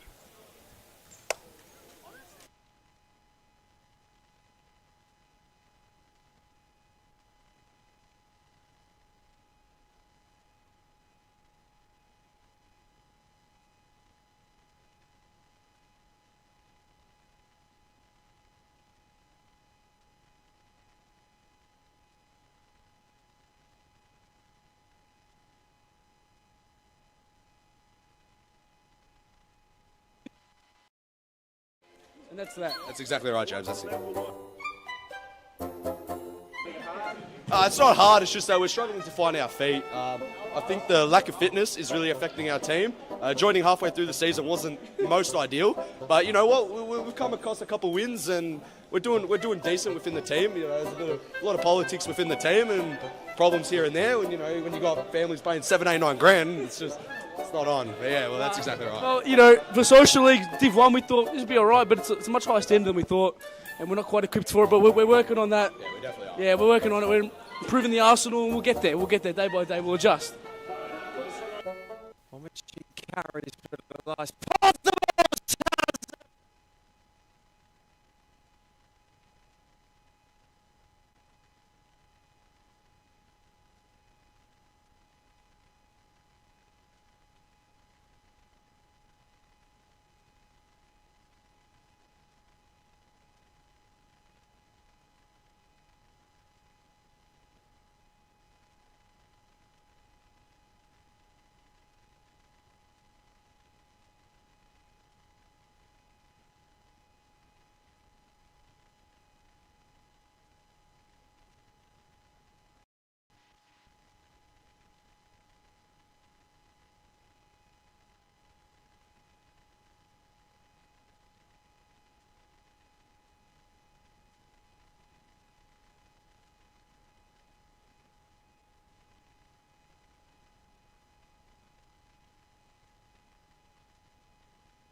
it's wonderful.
Unfinished business.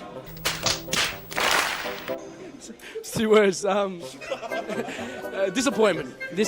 But there's room for improvement, and that's it, man. That's it. Well, that's exactly right. That's exactly right. Signing off. Signing off, James Daniels, starting captain, striker. And send hate to Alex Beckers and Lucas Mara.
I'll bring this. All right. Whenever you're ready.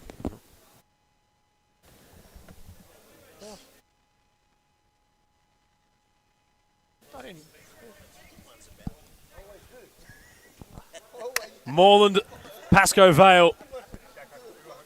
Not far away from the second season coming to its complete conclusion. We've had a switch of sides. We've had a bit of a delayed start, but nonetheless, we have the stat man not too far away to give us his thoughts on how he sees this one unfold. All the players getting into their positions, and amidst all the confusion, nothing too confusing about the quality in both these sides. The ball is rolling. Robson D'Souza gets it underway. A storied rivalry in what's been the season for the champions. They trail by 8 points in second position. And to keep their total hopes alive, have to take on a well-equipped Pascoe Vale side.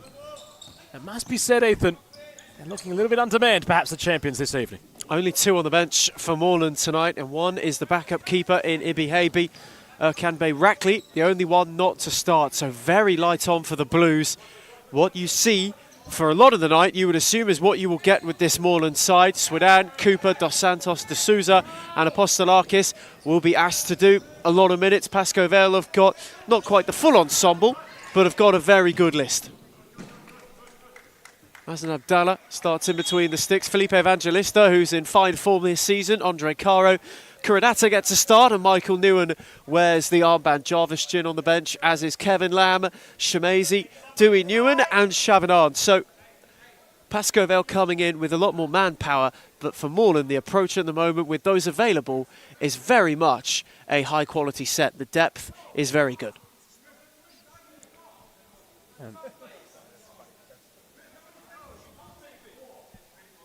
Well, something's happened here. Dos Santos has gone into the book, I believe, because of his earrings. Right. So tightrope early for the Moreland Blue. Barackley on in his place. In fact, that will be the case. Cooper takes the side ball. Swidan back to Adam Cooper. Barackley with his first touch, skipping inside. Look for the cutback. Moreland's trying to move the ball quickly. I think the thing that Moreland will be looking at tonight is how do they manage this game with the limited personnel that they've got, and especially now Kevin Dos Santos, how does he manage himself being on a booking? D'Souza testing Abdallah on the angle. First corner of the encounter goes the way of the champions. Cooper's short take. D'Souza blazes away this time. And he's always up for a look. Robson D'Souza, the league's top scorer for a reason this campaign. He's been lethal in front of goal. Didn't quite have the best of it on that occasion. But Pascoe Vale need to get out to him. They need to get somebody to go and mark him, because if he gets a clean look again, it could really hurt them.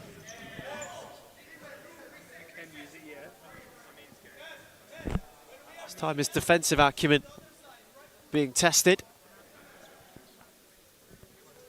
Kuradate was looking to stream away. Pascoe Vale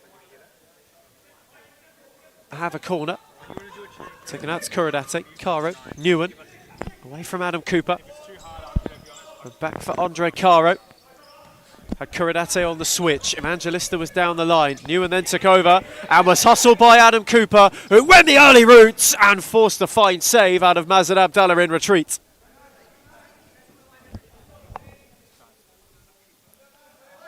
Abdallah had to palm it away. Cooper was making a fair journey forward. His chip ball to Robson D'Souza. The first touch has to allow for the number 8 to just concede the idea of taking the shot on. Swidan in possession. Cooper, lovely ball it could have been. Barackley chasing. Abdallah gathering. Caro measuring the ball for Evangelista. Newen. Kuradate. Andre Caro. It's been some personnel change for the Lions More on that shortly. In fact, Ethan, we're told before kick-off that some Lions whose availability rather tends to be impacted by their outdoor commitments.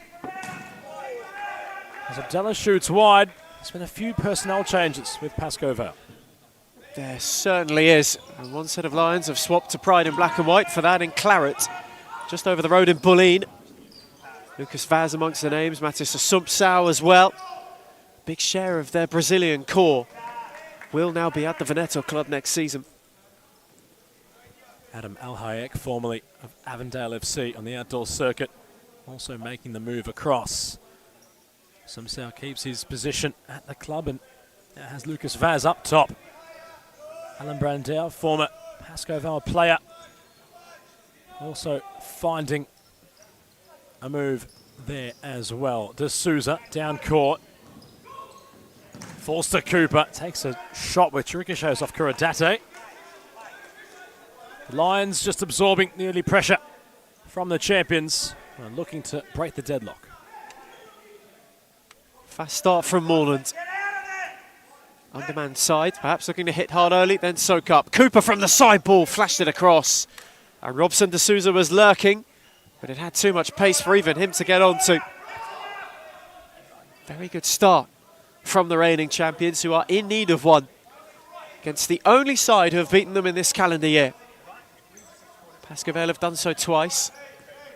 First time this season, they beat them last season as well in very convincing fashion. Here's Evangelista. Wanted to go at Bay Rackley. Forced back for Andre Caro. Evangelista. Kuradate peeled. Caro waited on him. Newen again pressed hard by Adam Cooper. And it seems that whenever Michael Newen, Adam, just goes to drop in like that, Cooper's ever so quick to step onto him. And implications perhaps of how both sides know each other really well. Newen's movements all measured. Fair combatants in their own right. Cooper has De Souza. Utilises the Aussie Brazilian. Cooper, Swadan, nifty in a phone box. Now the Blues have opened up. Sakos barking for movement from De Souza. Cooper has it shift away from Swadan. Might check in with Theo Statman to see what he thinks about the game so far. Statman, welcome. Oh, pleasure to be here once again, gents. What a game so far we have. What do you think, Adam? Do you reckon Moreland can do it, or do you think Pascoe Vale will get over the top of the Blues? That was my question for you. I want to know what you're thinking about this game and these two sides, as it's been nice and cagey early on. Yeah, well, it's going to be tough work for the Blues, considering already Kevin Dos Santos on a yellow card, Adam, and with only one sub, it's going to be tough work. They probably can, if they ground out a result and win this game, would be amazing. What's your tip, Adam? Well, that's all to unfold. Can't give them just yet. So I'm not overly sure, to be honest. Stat from the corner, Evangelista had received. But while we've got your stat, just lastly, who from the Blues tonight has to really stand up? Oh, obviously Adam Cooper. He's a quality player. He has to stand up. Kevin, they all got to have big games, all of them. Every single player. You know, it's going to be tough work, but I think they're capable of doing it, this great outfit. You know, they're not champions for nothing, Adam. You know, it's interesting already, you know. Nazan Abdullah's been tested already, so Christos has put a couple of saves, so it's an even game so far. We'll have more updates from Theo Statman as the night continues. Meanwhile, Cooper. Swadan back to Cooper, trying to open up the Lions for the Blues. Postelakis dive in to prevent the corner. De Santos back on court. Cooper. Even start early in this game. Swadan. Moreland have really taken it to Pascoe Vale so far. Reigning champions wanting the initiative. The Lions having to soak up a little bit of pressure. Here is Kevin Dos Santos. Already on a yellow for a slight, what would you say, a jewellery malfunction. Can't be bejewelled on the court. A what? And even though King Kev had the crown at the end of last season, Couldn't have the earrings in today. Swidan for Adam Cooper. Too quickly around him. Arna Newen on the block. Milton Sakos barking instructions. Maurizio Novak giving some words of wisdom to Kevin Lamb, who looks like he's getting ready. Cooper, back for Ahmed Swidan. Dos Santos, Bayrakli. Return for Dos Santos, who forced the save out of Abdallah. Positioned himself well and claimed it rather comfortably. Evangelista on for Caro, who wanted the 1-2. But Ahmed Swidan was alert to the danger. Milton Sakos perhaps rolling back the years tonight with his vocality, his animation on the touchline. He's really having the influence on his players from the bench. Smashing ball from Cooper. Dos Santos couldn't get away from Caro, who got an all-important foot in. Moreland pressing hard. Milton Sakos perhaps pressing harder on the touchline. Cooper around Newen, who then got the block in. Adam Cooper again in retreat, just as he thought he lost out on it. Was there to make the challenge. Currently the minutes being distributed well. You wonder when the breaks for Cooper, Dos Santos will come. I doubt KDS will get a look at the substitutes bench again. Evangelista wants to go at Bayrakli. Evangelista went the long way round and was waiting on a back post runner, one which never arrived. The Lions just trying to chip away, but the Blues, with their shape, it's really made things difficult for those in white to infiltrate them, although Arns won the ball deep up the court. Just as Ethan, I was trying to touch on how well Moreland were shaped defensively. A bit of pressure from Arn and a half opportunity had arisen.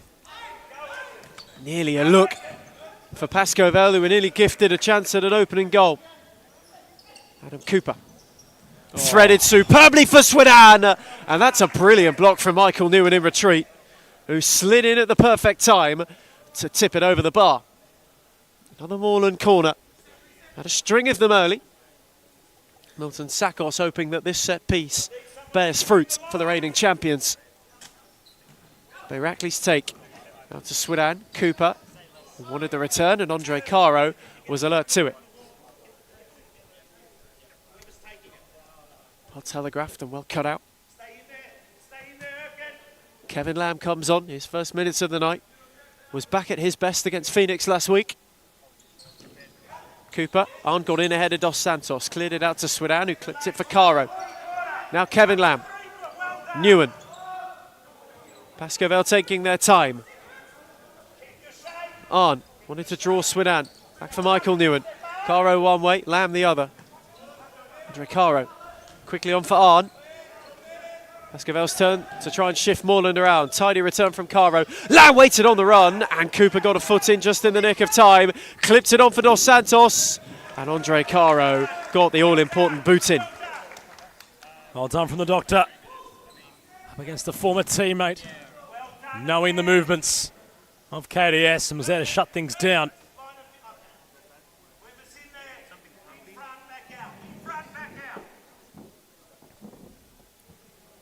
Corner for the Blues. Cooper to take, Bayrakli to circle. To Santos, also amongst it. Swidan off the volley. Never caught it sweetly. It was Abdallah who was making a dash. Trying to keep the ball alive, but will have it roll for his captain, Newen. Arn beside him, Lamb jostling on broadcast wing. Found by Arn. Points out Kevin Lamb. Arn. Cardor measured. To Santos. Ushers the 19 out of play. Very calm start, of course. The Blues, without Atta Ibrahim tonight, who's involved with the futsal. Who's got the nod to join Miles Downey and his side. A big test for Ibrahim, considering he's up against Indonesia, as we might have previously mentioned. But what a way in which, if Atta is to lift and rise to the occasion, it would be for him to really make a standpoint and a statement in his spot in securing a position in the national team. Be a huge night for Atay Ibrahim. Although he's a huge miss for Moreland, in front of a packed-out Jakarta as well.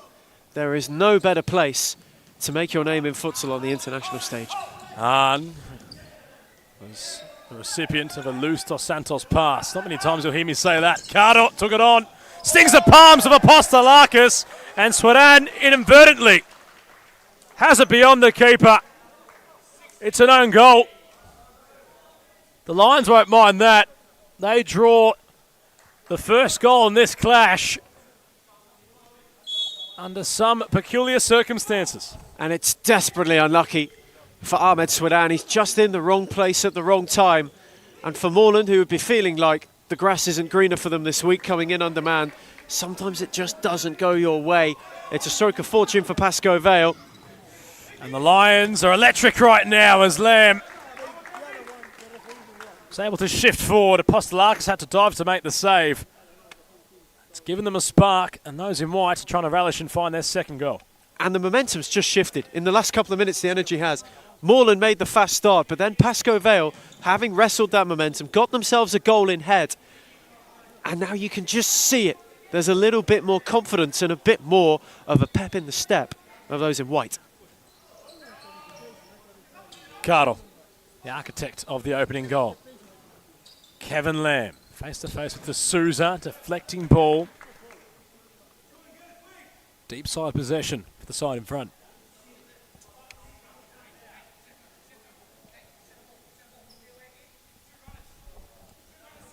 On to restart things. Pascoe Vale pressing. Newen stole the yards! And Apostolakis had to palm it over for a corner. Michael Newen was just able to saunter completely on his own into that space. And Moreland nearly paid. Arn's corner for Newen again. Back with Arn. Around to Souza. Got in ahead of Swedan. Caro, who's lost out to Kevin Dos Santos. Around Arn, around a sliding Caro, and it'll be a free kick. Dos Santos displeased. A yellow card brandished.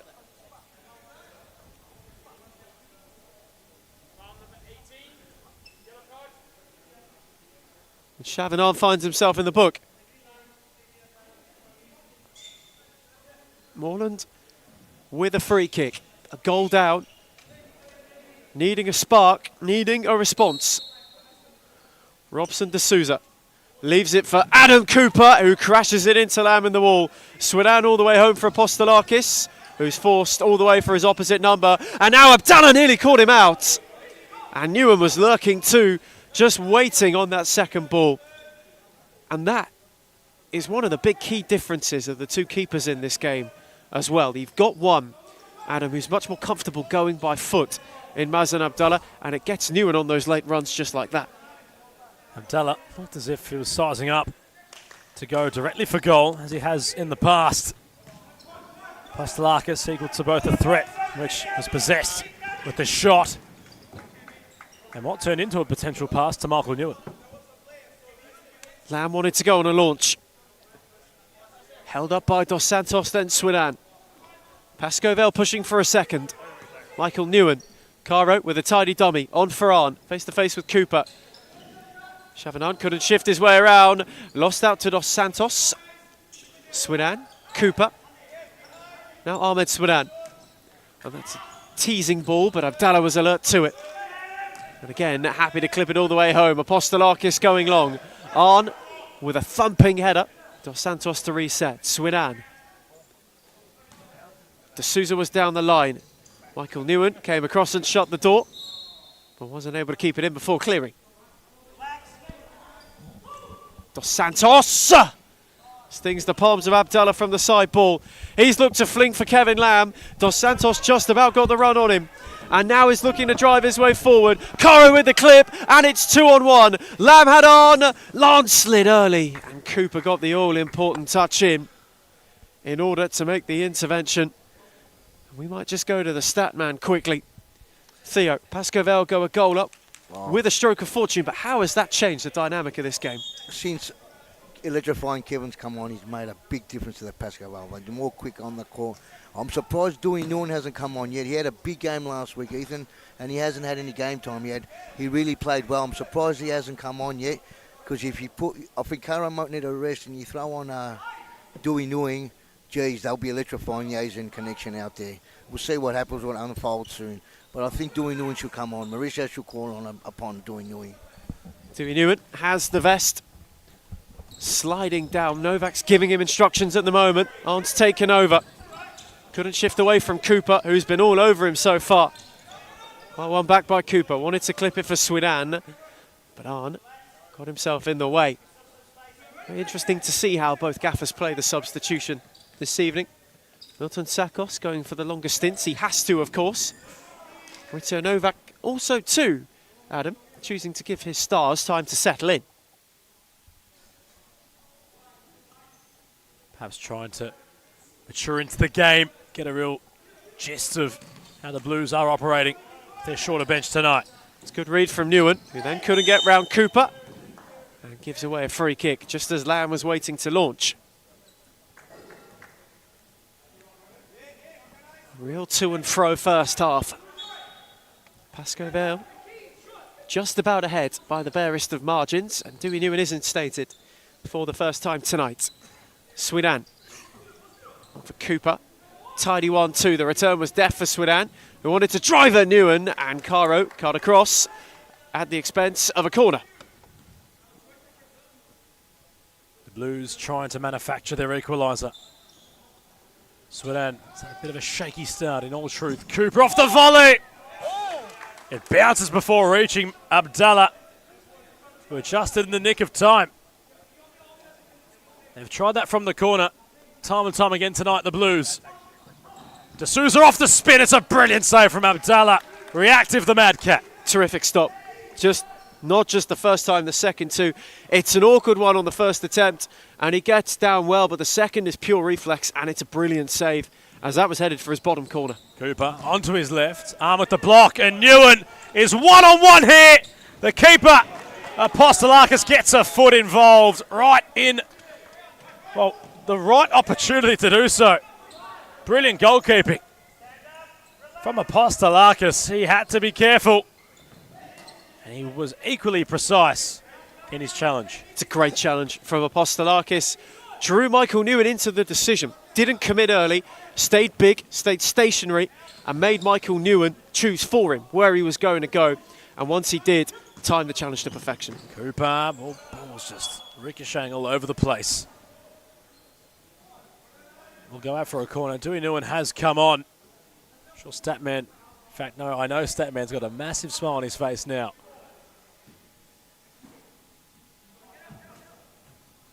Cooper's take short to Souza. The angle gets so narrow. As Moreland's trying that move time and time again, you feel like that window to just get your shot away and it tests the keeper continues to get smaller and smaller. And it will as more is given to Robson D'Souza as well, because they know he's got that. I think the Blues maybe want a timeout as well to try and change things up. Dos Santos has a streak to it. Hold on. It was rolled for D'Souza. The Blues moved forward with real pace on the break, and they weren't far away from an equaliser. And that's a golden chance to have it fall to you in the way that Kevin Dos Santos did. He does the right thing on the drive, but for Robson D'Souza, picked the far corner. He tried to drill it low at Abdallah's near post, but the far corner was wide open. D'Souza not on the same wavelength with Adam Cooper. Though Sweden in the build-up has gone down.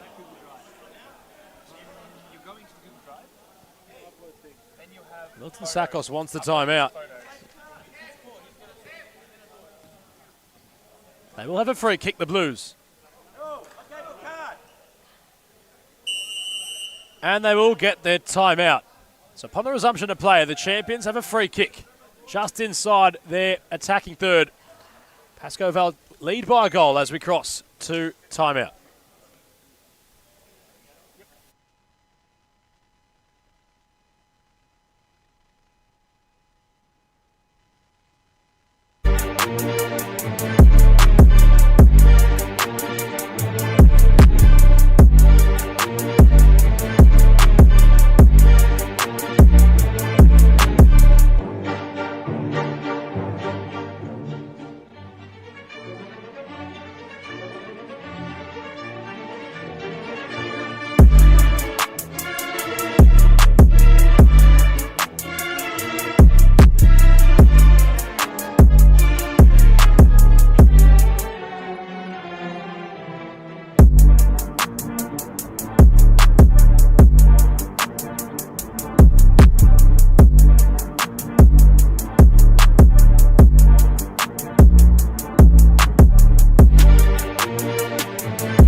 They return from the timeout. Swadan behind the free kick. The Blues trying to get themselves on level terms. Cooper equal to where Abdallah was standing, the goalkeeper. The Mad Cat unnerved. Swadan behind the dead ball. Takes the shot on. Sprawling was Abdallah. Opportunity goes a begging for the Blues. Over the top, Tui Nguyen sneaks in behind Cooper. And his header had Apostolakis saving at his near post. And it's beautifully direct from Mazen Abdallah. The ball is inch perfect. And Tui Nguyen, it's a delightful run to get round the back of Cooper. And he's unlucky because Apostolakis makes a very good save down low. Lamb back to Abdallah. Moves forward, the Mad Cat takes it on. Abdallah gets back on to the central position of his sticks. Cooper able to pick out D'Souza.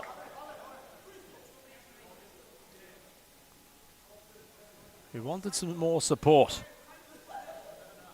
Corner, yet again. Swadan, deflecting ball, Cardo chipping. Apostolakis comes a long way to clean up any danger that Kevin Lamb might have installed. It's good goalkeeping from Christos Apostolakis. I've liked his judgment so far tonight. When it's come to that sort of scenario, he's been really good when it's come to stifling out the danger. You saw the challenge on Michael Nguyen earlier, which was timed to perfection. He's having a good night, Christos. He's made a couple of good saves down low too. Been hard to beat. And the only time that he has been beaten was by his own teammate, unfortunately, for Moreland. But outside of that, Pascoe Vale, you can see them trying to get Mazen Abdallah involved as much as possible. That's the difference in having a keeper who is a lot more confident by foot.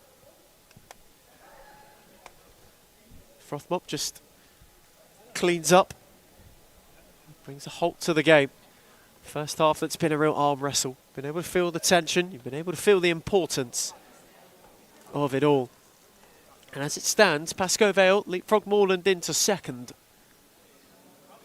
Yet another sign of progress. Robson D'Souza perhaps coming to take a breather soon.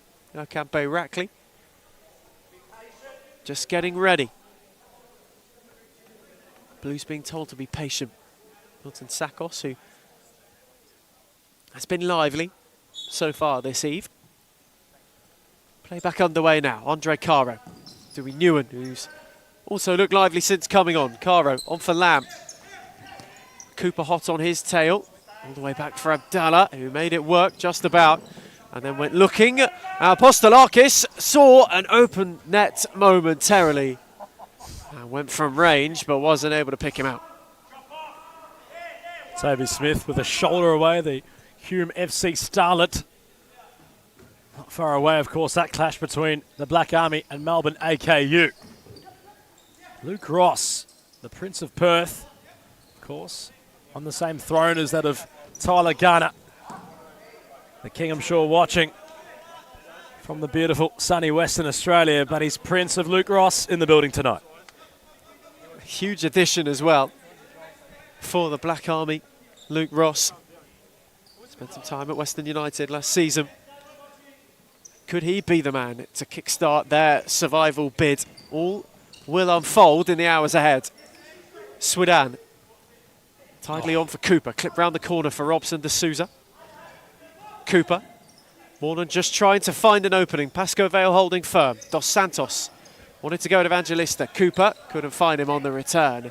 And it trickles to Abdallah, who immediately went long. It's a lovely take from Lamb. D'Souza on the second touch, which was heavy. Cooper's clearance cut out. Dos Santos, beautiful 1-2. And Kevin Dos Santos can glide. Andre Caro came across. And Moreland will have a corner.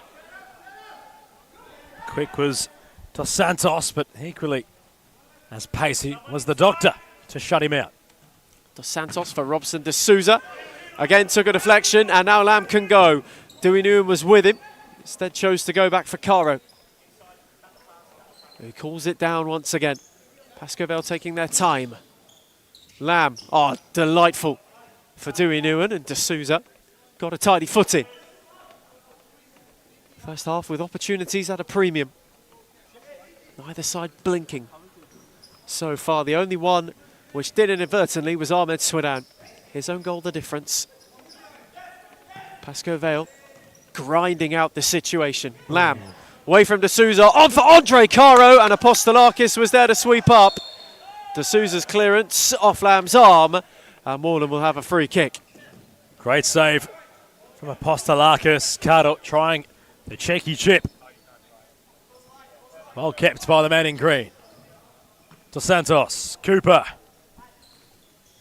Swidan stepping inside, ball just rolling away from him. As Zach Chamace gets his first match minutes this evening. Dewey Newen replaced by that of Michael. The Mad Cat has had influence all the way from his side of town. Caro. Chipping ball, Dos Santos reading it nicely. Apostolakis will jostle across and roll it for Cooper. Flicking to clear, hits the roof. It's been a couple of times tonight now where that's happened. From AC3. As it turns to nightfall here in Darebin. A real nervous energy. Many watching with a close eye. Abdallah, Cooper blocking. It's had that though tonight, Ethan, where there's been one moment in which the Blues were on the receiving end of Pascoe Vale, the beneficiaries. There hasn't really been much more in terms of a significant match moment so far in this contest. No, it's been cagey. It's been really, really cagey. And we talk about this being a game with so much on it. You can tell the players feel it. Even if they are able to play with expression, they feel it, and that's why. Cooper, pedestrian, Newen has the options, will go solo. Apostolakis with a fist bump towards himself. He makes a save. Newen again deflecting ball. Another corner. The Lions sensing a real opportunity. Pedestrian was Adam Cooper again. Evangelista takes it on. The Blues will now find some solace in having possession. Yet again, it'll be the keeper's ball, but they've invited the Lions to just have their way in these last couple of minutes. And that's what we mentioned about the early press. How sustainable is it going to be? And you're starting to see at the moment that it's losing its edge just a touch before half-time. You can see Moreland starting just to sit a little bit deeper and try and soak up the pressure, which is inviting Pascoe Vale. And just as we said it was a cagey game, a flurry of chances. Evangelista, crafty to have the ball ricochet off Barakli. The Lions from corners have looked damaging. Arns, short run to the near post. Chamazi, the recipient. Nice touch edge of the box. His footwork was nifty in a tight space. Moreland deal with it for now. Another corner for Pascoe Vale. Newen. Arn. Back to the captain. Shavin Arn. Evangelista. Barakli blocking the ball intended for the rampaging Arn. Further up the court.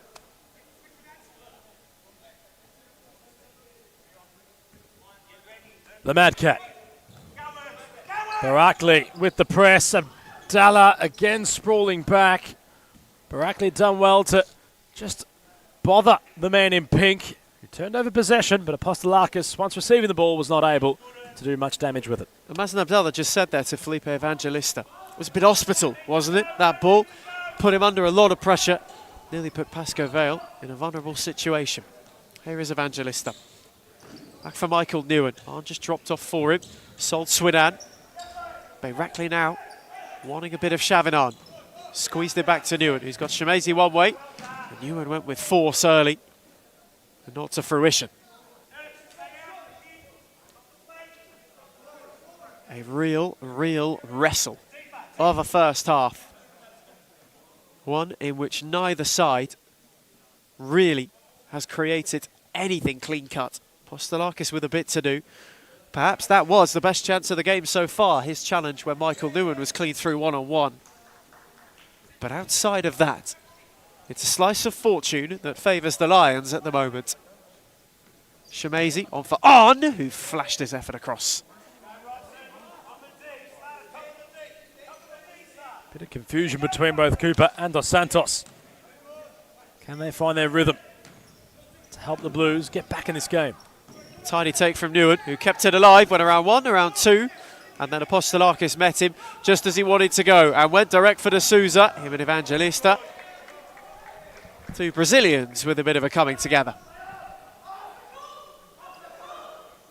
Pascoe Vale defensively have managed this game really well up until this point. As Abdallah again goes long, Cooper's flick uncertain and he'll concede possession. It's rare from Cooper to be in a bit of an indecisive mood. Showcased a bit of, well, unassertiveness so far tonight, the stalwart for Moreland. Pascoe Vale still searching, still looking for that second. Newen had Shemazy on the sideball. All the way home for Abdallah. Who again looked long and again couldn't find. And Apostolakis wants to go quickly. Arn didn't get up, Evangelista did. Bayrakli took a tumble and wanted a foul. Milton Sakos has a word to say. The officials having none of it. Cooper on for Dos Santos, who this time is bundled over by Shav and Arn. And that's 5 fouls for Pascoe Vale. And the plot changes once again. The Lions now cannot bear claws until half-time. D'Souza in a hurry, only as far as Arn. Out to Adam Cooper, who's got Michael Newen for company. Cooper worked to yards and thrashed his effort just wide. And that's more like it from Cooper. At his damaging best. Went the near post. Enrique Pimenta, trademark-esque. And wasn't far away from the net rippling. Andre Caro. Looking for a way forward. Evangelista. Wants to go at Bayrakli. Threaded it. Newen made it work. Was surrounded by 2 Blues and was bundled by both. Can Bayrakli perhaps pleading the case. Adam Cooper went in with a bit more force. And Maurizio Novak wants timeouts. Pascoe Vale have 5 fouls, but they also have the lead. Ahmed Swadan's inadvertent own goal is the difference as we head to timeout. It's Moreland 0, Pascoe Vale 1.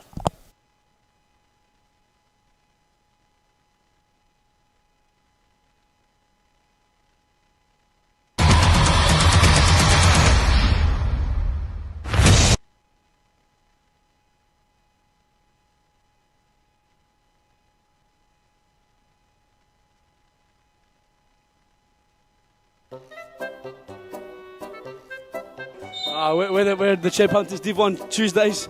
We should not be in Div 1, but nevertheless, we lost 8-3 today, but we're missing Alex Beckers. Send him hate. If you know who he is, please send him hate, and that's it. Well, that's exactly right, James. Going on with that. Our gaffer, we've had a gaffer, for the whole team, and then he hasn't rocked up. Last 2 weeks, Lucas Smarra, you know who you are. You better sleep with one eye open tonight because we're coming for you, mate. You better sleep with one eye open, Lucas Smarra. You know who you are. I brought the boys over, and we're all former NPL players. If State League want to sign us, but we thought we'd take our talents to futsal.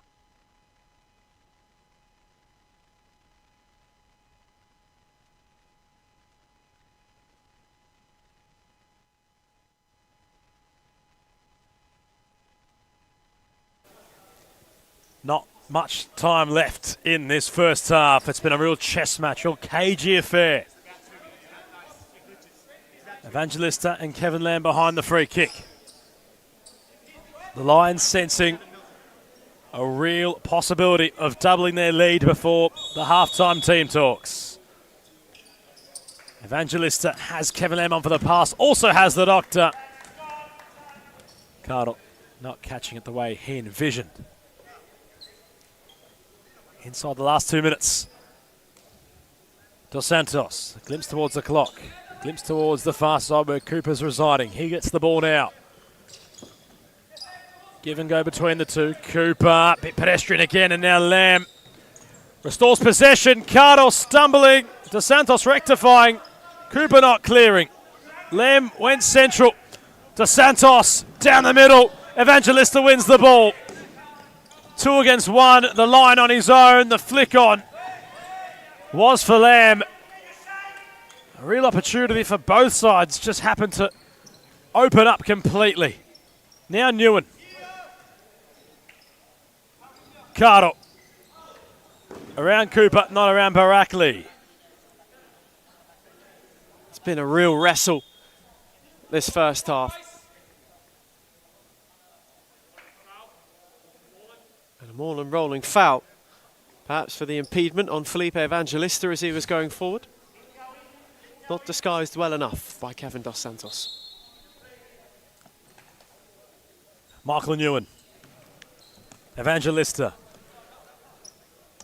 Barakli trying to close the space. It's a good hustle from Erkan. Cardo back to the Mad Cat. Goes long. Postelakis has wanted to move quickly all night. And perhaps that time, just a bit too quick. Barakli not deep enough for the ball that was poised for him. Mazen Abdallah's range has been very sporadic in this first half. And it's why Pascoe Vale have not been able to create sustained attacking pressure, because they are so good when they go direct. You can't go any more direct than that. Postelakis at the very back. Newen had the loft to make connection with his head. There was a save onto the crossbar by the man in green. So close. In a real subtle way, perhaps, with the Lions. They have another corner. Lamb nice and short from it. D'Souza cuts off the passing lane. 47 seconds left.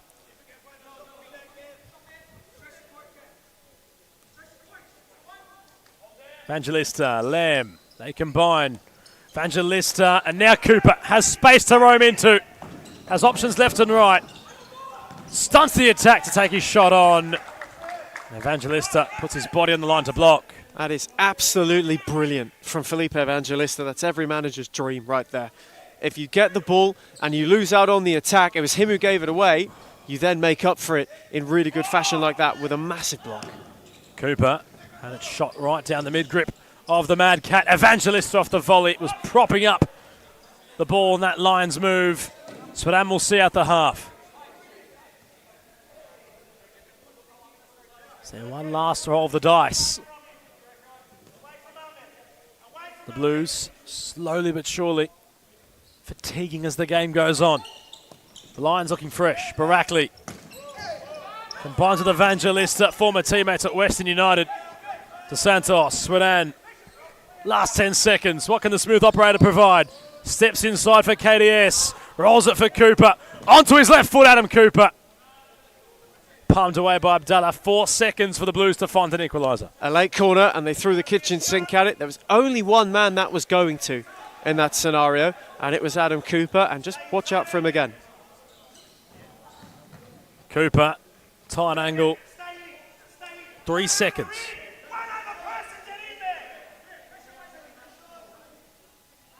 Can they find the routine that Milton Sakos desires? Cooper, fizzed in for out of Ahmed Swadan. Abdallah wanted to go, and in frustration, wants his side to communicate. There might have been a break there on the cards for the Lions. A clock beating them. The Mad Cat not happy. But as we look towards both benches, painting different stories. Half-time here at the halfway point of round 11. Pascoe Vale 1, courtesy of the lone goal scorer, which Ethan came early in this clash. Ahmed Swadan unfortunately turned into his own net, and his moment of misfortune is the difference, and at the moment it sends Pascoe Vale into the top 2 at Moreland's expense. Can find an equaliser upon the resumption of play. We'll find out in the second half as we cross to half-time.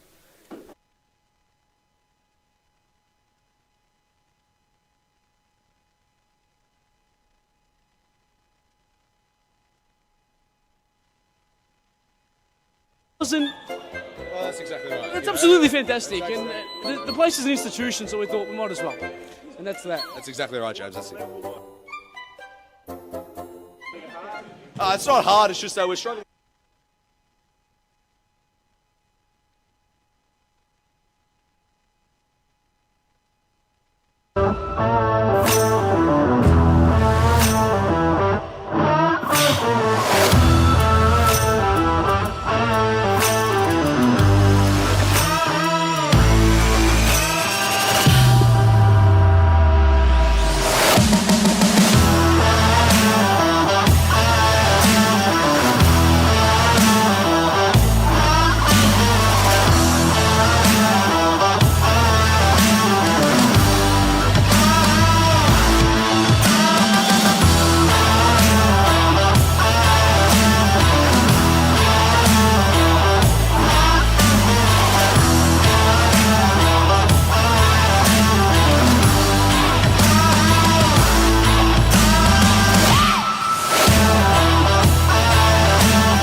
to find our feet. I think the lack of fitness is really affecting our team.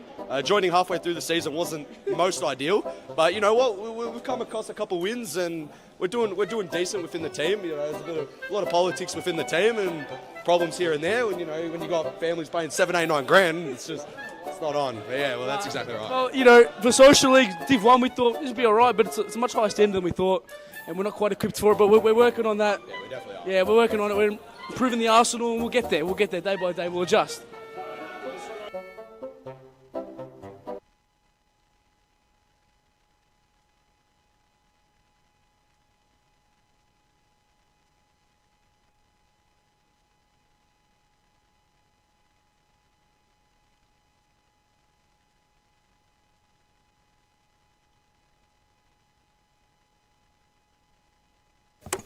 The return from the halftime break. The Lions getting into position. Milton Sakos still having firm instruction upon his players. He knows what tonight means for the champions. Theo Statman, we need your thoughts on how you saw that first half play. Great first half, wasn't it? Adam was really entertaining, and I've got to give credit to Moreland. They're really hanging in there, you know, and Christos pulled off some good saves. So was Mars and Abdallah. Both keepers are doing well. It's been a great game. But I think Pascoe might... It's hard to say them, but I think they might get over the top of Moreland. You know, it's hard to do it with only one sub. And KDS is on a yellow card, so it's going to be difficult for them, but you never know. What can you ask from the Blues, perhaps, Stat? What do they need to do? Well, they just got to keep fighting and, you know, working hard. I know it's hard when you haven't got one sub, but they've got to do the basics, you know. And if they do that, you never know, Adam. They might pull off a result, you just don't know. You know, Mars and Abdullah's been solid so far. So have both keepers, like I just said. But it's been a good game so far, and hopefully it continues, Adam. We'll check in on what Statman has to say as we continue on in this one. He's dead on, considering that it has been a very close game. Both keepers involved, Ethan. And the Blues came out the blocks in the second half with a bit more step as Cooper tried to go around that of Michael Newen. Ball just remaining alive by the skin of its teeth. On the far side. Cooper rolling to Souza. His shot will test the Mad Cat. And upon the very last knockings of the first half, Ethan, he was not a happy customer, the number 88. He wanted more communication about how much time was left. He was absolutely furious because he thought he and Evangelista had a clean break. Little did he know the clock was not his friend. Swedan is instructed to go back to the keeper, wanted the captain instead. De Souza holding up nicely. Dos Santos got around Carter momentarily. De Souza remaining on the tarmac, slow to get up. Up on his feet, but feeling it perhaps. Clutching at his shoulder was De Souza. Swedan's snapshot goes up and high and not very handsome. The Blues now a little bit wounded perhaps through their number 8, who's not looking like he's in the complete world of comfort right now. He's moving a little bit gingerly. Robson, De Souza, this is the thing they can ill afford tonight. Their top scorer going down with an injury, going down with some kind of ailment at the moment. It's something they can ill afford. But at the moment, they've started this second half much in the vein they did the first. It's been very fast-paced and very positive from Moreland. Swedan stepping, trying to get around a couple of Lions players. It's brilliant from the smooth operator. It's fantastic from Ahmed Swedan. Off his left, into the bottom left corner. And from nowhere, the champions fire a response. How cool of a customer was Swedan to score there. Super finish from Ahmed Swedan, gave Abdallah no chance, and it's been coming. Moreland started the second half brighter, have put Pascoe Vale on the back foot, and now get the just reward, where in the first half, that was the one thing which was lacking. Could almost argue that he's rectified the mistake of the own goal by finding one of full quality. And it's one apiece, just like that. Kuradate into the back of the goal scorer.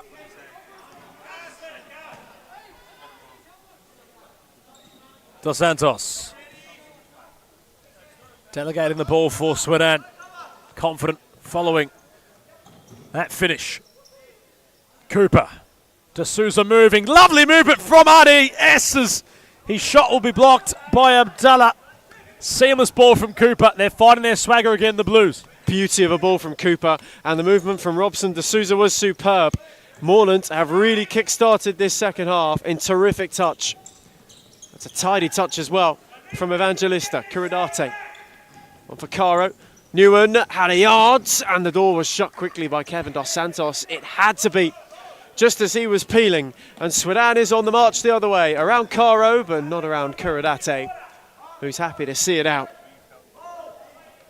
Moreland looked like a team rejuvenated, as Abdallah is the first one tonight to hit the railing. The dreaded railing. And that's come to haunt clubs and players in certain games. Abdallah, a casualty again tonight. Sweden's side ball. D'Souza just wanting to work a yard on Andre Caro. Wasn't quite able to. Evangelista. You can feel the dynamic of this game shift again. That goal has given Moreland purpose. Evangelista. Caro on the switch for Curidate. He wanted to go the long way around Dos Santos, who showed him the door. D'Souza with a tidy 1-2. Oh. Dos Santos with a silky sidestep. Away from Curidate and on for Adam Cooper, who again calms things down. Sweden went spearing on the switch, but it was too high for Robson D'Souza. It's almost the look of complete dissatisfaction on the face of Adam Cooper here at courtside view, I suppose, if we'll call it that, but from our vision, Ethan wasn't too happy. Delightful from Evangelista for Arn, and Apostolakis makes a super save down low. Ever so brilliant from Felipe Evangelista. Arn had it open up, and Apostolakis in the nick of time made a brilliant stop. Corner for Pascoe Vale, taken out for Caro. Sweden was quick to meet him. Newen retreats home. Abdallah will now search for the runners. Andre Caro was the one, and went acrobatic, but to no avail. Maurizio Novak enjoyed that from the doctor. It was the pass that found him from Abdallah, which received the applause as Caro tried to wind back the ears with an acrobatic finish. Adam Cooper. Sweden. Moreland again just taking the sting out of the game. Slowing down the situation. Perhaps also in an act of self-preservation, as well as control of proceedings. It's Andre Caro. Evangelista didn't have many options, had D'Souza to go at. Sweden was there as well in support. Evangelista wanted to thread it for Newen. Cooper got the all-important touch. Sweden now is bundled down by Evangelista and wins a free kick.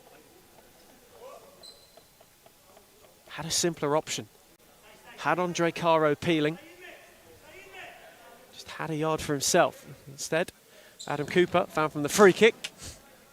Went for the audacious. And caught it well enough, but didn't quite keep it under the bar. Again, Caro wanting movement. Kevin Lamb, whose injection of electricity changed the course of the first half. Arn, pressed by Sweden, steered it onto Lamb. And the return is delightful for Arn, who took his touch too wide. And via a Sweden deflection, found the arms of Apostolakis. Cooper, really pressed by Michael Newen, forced into a cul-de-sac. Arn kept it alive, rolled it back for Newen, who spun on his left. D'Souza made the block. Cooper clipping for Sweden, and it will trickle all the way home for Abdallah. Now Kevin Lamb. Pascoe Vale wanting to quicken things up a touch. Arn couldn't thread it for Newen, and D'Souza's picked his pocket. Sweden was up with him, and Abdallah's made a massive save. What a moment that could be for Moreland. Wow. Sweden was really trying to provide the option for Robson D'Souza, and his eyes had lit up at the possibility of scoring. He felt like it might have been a routine move. Hard to get around the madcap from close proximity. At the other end, it was Kevin Lamb nearly there to provide the dagger. Milton Sakos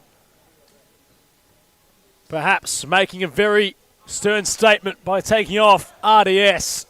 straight after the Aussie Brazilian wasn't able to score. If he had scored, all the adulation, he played the risk. Barakli on in this place. The Blues nearly finding a goal to put them in front. Pascoe at the other end had half an opportunity. Kevin Lamb not far away from connecting. Cooper. Dos Santos flicking for Barakli. Wasn't sure where to go, the number 80. Somehow Dos Santos had an effort on goal. It was never sorted out, the ball inside Abdallah's D. Bit of confusion. And the Lions had to hit the panic button. Some scary hours for Chavinard as he went to clear the ball there. Didn't get anything on that back pass to Abdallah. And luckily the goalkeeper came across to spare his blushes. And on that occasion as well, it just looks a little bit uncertain at the moment. Dazan hadn't settled into the second half with the same momentum he did the first. And Moreland are starting to notice that. Caro. Newen. Back to the doctor. Quick release for Lamb. Down the line for Cardo. He has the wheels to get there. The doctor. Ball came in. It evaded all comers.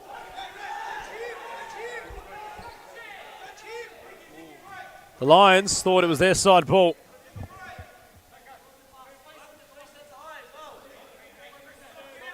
Barakli patient to put the ball down. Cooper. Measured. Swedan. Cooper, first time pass. Brilliant for Swedan in a situation. Barakli on for the pass. Swedan is there. And the Blues find the goal to cancel out the noise and put them in front for the first time in this one. It's a brilliant, brilliant return from Adam Cooper. Ahmed Swedan goes unselfish initially. Barakli refound him at the back stick. They took Abdallah out of the equation. And Moreland have started this second half supercharged. Pascoe Vale not able to get into a rhythm. Rizzo Novak was not pleased with Chavinard's press and has immediately pulled him as well. Perhaps out of gas. Chavinard was fairly involved in the play off the ball and on it for the Lions. As Lamb receives it from Newen. In the attacking third, to Santos rather. Does just enough to find Cooper. Ball really up for both sides to have under their spell right in the engine room. Newen had sighting for goal. Apostolakis was comfortable for the keeper to take the sting out of. How about the ball from Cooper to unleash Swedan? Barakli was as equally as composed in the 2-on-1 situation. Now Swedan.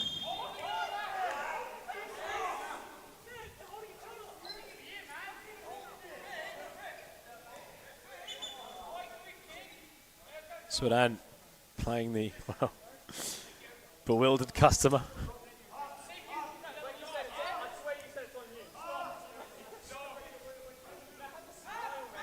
Well, despite all the confusion and perhaps, let's say, mind games being played from both sides, Pascoe Vale come away with the ball following the free kick. Newen stepping inside. Barakli had the body. Swedan on for the pass. 2 against 1 here for the Blues. Cardle, very important. Now a transition at the other end. Newen. Advantage waved by the official. Bodies hitting the canvas. This one's starting to boil. And Ahmed Swedan, who the last time these two teams met was sent off, is just starting to have a couple of moments. Bodies flying on the court and in the commentary box. Ethan Rigg trying to take out me. He nearly had me bundled over. It's Ahmed Swedan's initial. Wrestled Felipe Evangelista to the floor. And that's one aside. And now, a rolling foul either side. And Ahmed Swedan might consider himself fortuitous to escape a booking.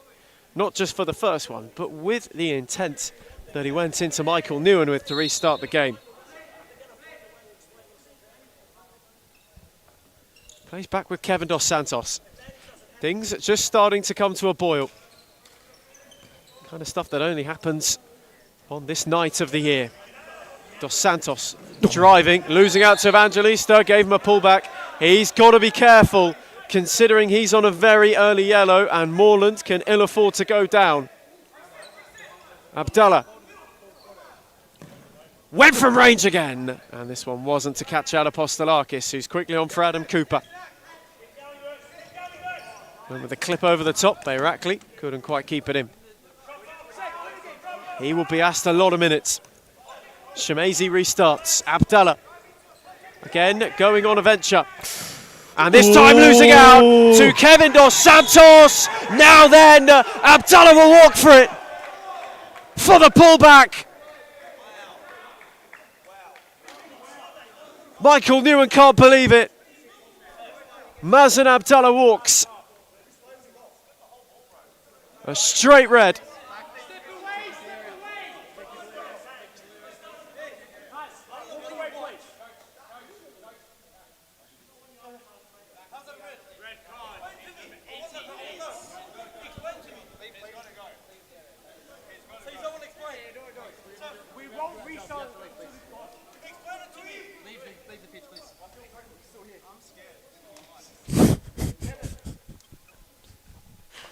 Ahmed Swadan on a night out would be absolute box office, if you ask me. Abdallah sent his marching orders, had a fair bit to say to the Mad Cat. Swadan just stealing the show, perhaps, with his comments there, but Heath and Rigg, your diagnosis. Jarvis Gin thrown into the game. Mad Cat out the arena.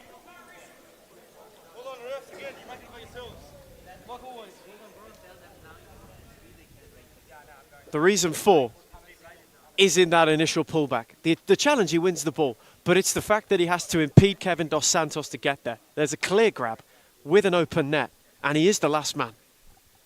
It's hard to look beyond, to be honest, and although he feels hard done by, and the second contact is clean, the first one isn't, and that's why he's given his marching orders. Might have to suss in, or check in rather, to what Statman's thinking about all this when we can.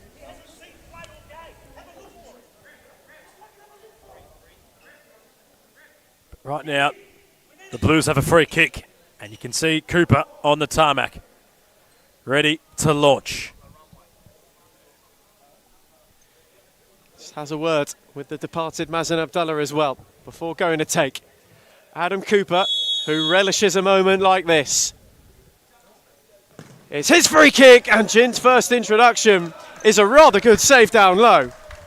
Brilliant stop given the circumstances. Came through bodies, he saw it late. And just on that red card, we might now head down to our statman Theo. Theo, what did you make of it? Look, it was definitely a red card. Look, he might have think it's hard done by, but, you know, KDS was running into an open goal. All right. The challenge when he got the ball was clean, but he tugged his shirt before that, Ethan, like you said. And you got to give credit to Moreland. They've battled their hearts out. They know the title's on the line. Ahmed Swadan has been amazing tonight. So has the whole team. What do you think? What are your thoughts so far, Ethan? It's been a game that's really ebbed and flowed. One of two halves. Pascoe Vale looked the better team in the first half, but Moreland have been revitalised after the break. Can you see Pascoe Vale coming back and getting at least a point or getting all 3 points? But the way Moreland are playing, you don't think so, do you, Ethan? This game seesaws on a knife's edge, Statman. It's too hard to tell. There's only one way to find out, and that's to see what transpires as Kevin Dos Santos is on the march. On to Robson de Souza, who tried to catch Jarvis Gin out at his near post. Probably should have done a bit better there, Robson. And wins a corner.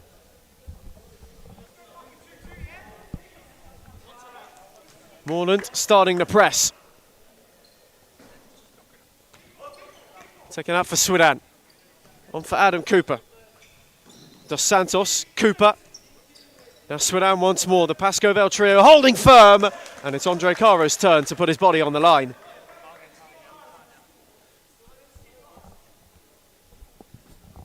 Time, the real question for Maurizio Novak of when he can be reinstalled to the full five. Swadan. Dos Santos twisting, turning, trying to find a way through. Gin got a save, and now Newen's going the other way. He's around Adam Cooper, and Apostolakis comes up big, and all of a sudden, Moreland are in at the other end. Cooper for De Souza, and Andre Caro does equally as well. And Michael Newen's down.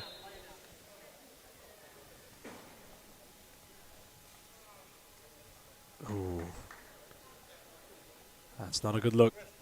You can hear the pain from Michael Newen.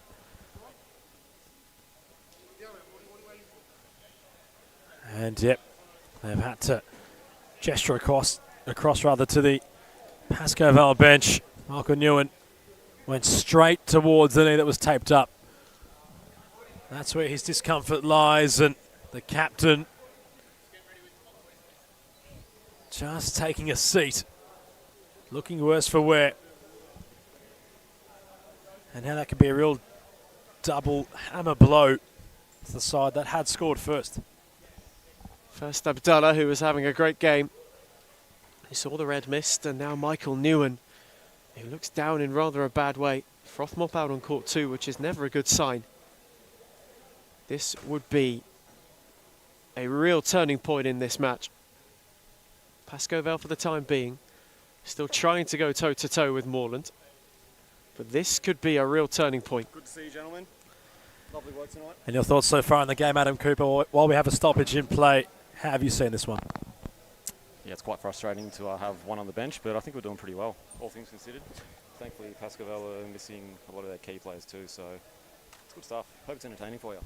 Just lastly, you mentioned perhaps the personnel shortage tonight from the Blues, but all considered, the player that has returned, Ahmed Sudan, playing fluently so far. Your thoughts on his performance? Scored on both ends. You can't want anything else. Adam Cooper always finding time to give those on the broadcast a bit of love. As our thoughts firmly with Michael Newen. Looks to be in a world of pain. The ice pack coming across from Albion Chachi. Try to provide updates on the captain's perhaps injury as play continues. Here is Cooper from that free kick. Dos Santos refines him. Michael Newen untaping the knee, which might be a sign his night could be done. And Kevin Dos Santos still can't find a way through Jarvis Gin. To his credit, the keeper off the bench has done what he's had to. He's withstood having an extra player against him. He's been there to make a couple of saves of all importance. Still with the extra player are the Blues. Swedan, Cooper gets his shot away. He takes a touch off Arn before finding the back of the net. Understaffed, but not under pressure. In the kitchen are the Moreland Blues. They get around each other. And it's Adam Cooper who scores. Brilliant finish from Cooper. Took it on with a yard. An unfortunate deflection off Arn. But Moreland in this second half have really been worth those goals. As we cross to a timeout, Moreland, the champions, finding a way back in this one. They lead by 2 goals as we cross to a timeout break.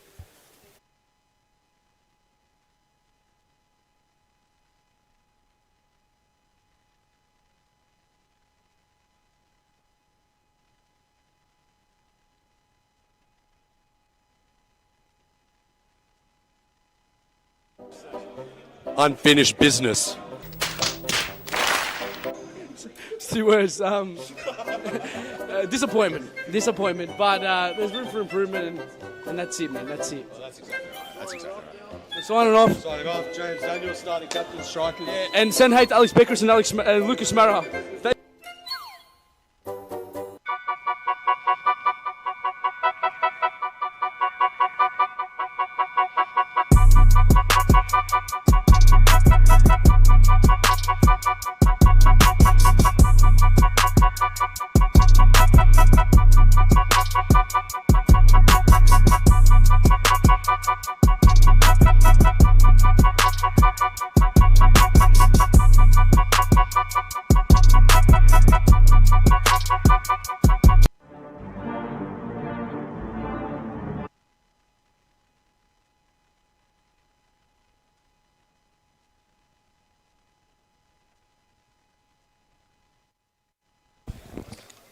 Timeout break has all been said and done, and Statman, well, you alluded to perhaps a player not yet finding the bench for the Lions. Yeah, I'm just surprised that Andre Carro hasn't come off, considering they've got 4 players on the bench, keeping them fresh on and off, I don't know if Mauricio is going the right way about it. Now they have to go to the 5th man, obviously, because they're 3-1 down. What do you think, Adam? They can pinch a point or pinch all 3 points? It will take a lot Perhaps the Blues finding the means necessary, but a lot of futsal still to be had in this one. Half of the half left practically. I'll tell you something, Adam, it's been a mighty effort by the Blues. Considering they're very low on numbers, I don't know where the whereabouts of Enrique Pemides tonight. Probably one of the favourites for the MVP. Is he injured or unavailable? They're missing Arte Ibrahim. They're missing a lot of their stars, and to do what they've done tonight's been amazing. And Robson had a free open goal. They should have done better, Adam. It's a couple of times now. Statman's been perhaps opinionated upon Robson D'Souza. Real opportunity. That probably would have been the game. Carter not around Sweden. And you can feel that the physicality in this game has just gone up a notch in the last minute or two. Bodies are being thrown at everything. Pascoe Vale are throwing everything at it at the moment. Moreland, they love this kind of situation. They're relishing in it right now because they just want to draw Pascoe Vale into losing their heads. Dos Santos. Evangelista came across. Moreland's setups tonight have really been of their vintage, the highest part of their shelf. Cooper alluded to being understaffed, but how well they've managed the situation. Carter. Cooper leading the press. Evangelista, Lamb went over the crop, was on for the pass rather, and Cooper has an open net. Sweden could finish! And does! And the champions have a firm cushion now. They lead by 3 goals. Ahmed Sweden enjoying the game upon his return. It's a real courageous effort in which the champions aren't just showcasing, but are thriving in right now. And it's all looking a bit bleak for Pascoe Vale as well. Moreland have been superb. They've played the game to perfection. We mentioned trying to take the sting out of it because of self-preservation. The way in this second half they've just come out to dictate the game has been the real difference. They put their foot back on the gas and they've saved that energy well to now go into the most important burst and have a 3-goal lead. This man in particular, and of Ahmed Sweden. How impressive has he been tonight? Although having nearly blunder, what a response it's been from the smooth operator. He's combining with Dos Santos, although Newen comes away with the ball.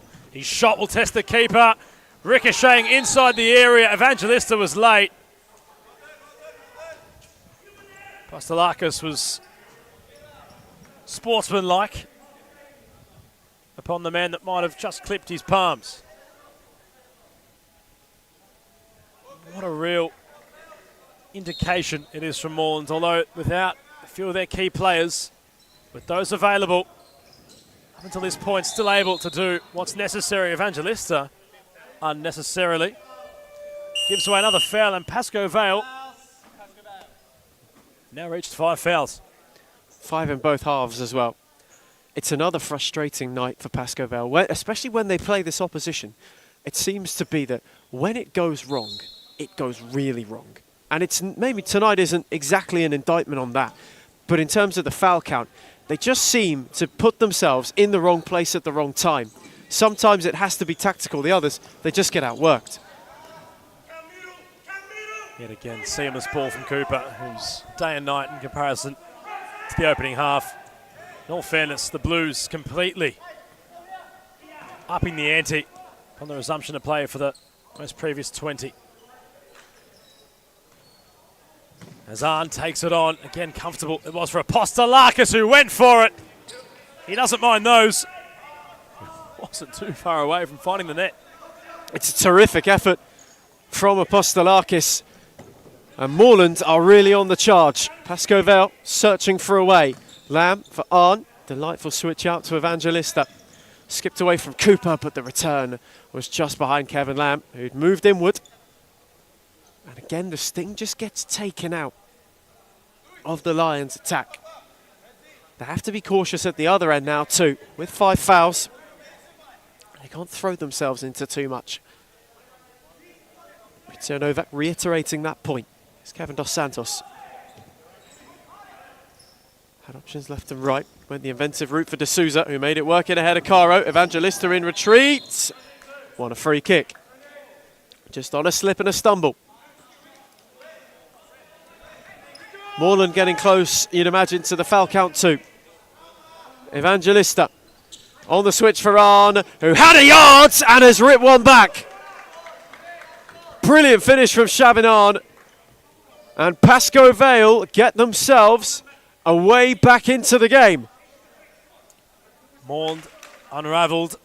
The fifth man just causing for a couple of headaches defensively, and once Arn was in position, made full use of the opportunity. Had to find placement to get around that of the goalkeeper. As balls are flying right around the broadcast wing. Ahmed Swidhan checking his thigh for a potential knock. Adam and I checking our heart rates as Felipe Evangelista's ball went hurtling towards us. Swidhan seems to be okay. His side ball resets. Adam Cooper. On for Kevin Dos Santos. Moreland taking their time. Swidhan found on the switch inadvertently. Had on to drive at. On for Cooper. Dos Santos. Around Evangelista. Delightful ball. Brilliant from De Souza. And Jarvis Gin's won one from Ahmed Swidhan. And that's 5 for Moreland. 5 apiece.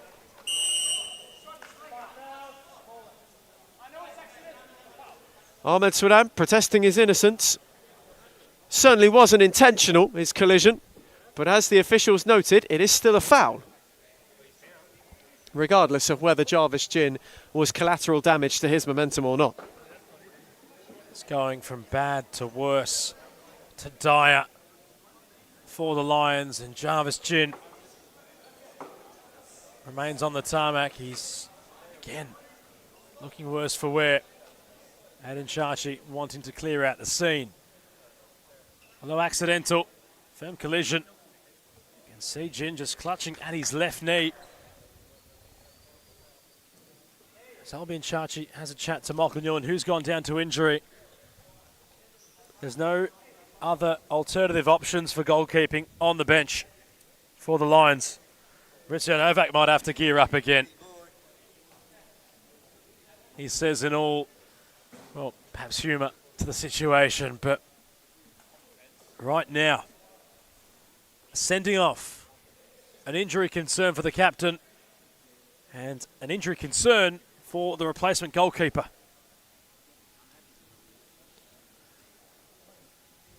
It makes for very, very sordid reading for Pascoe Vale.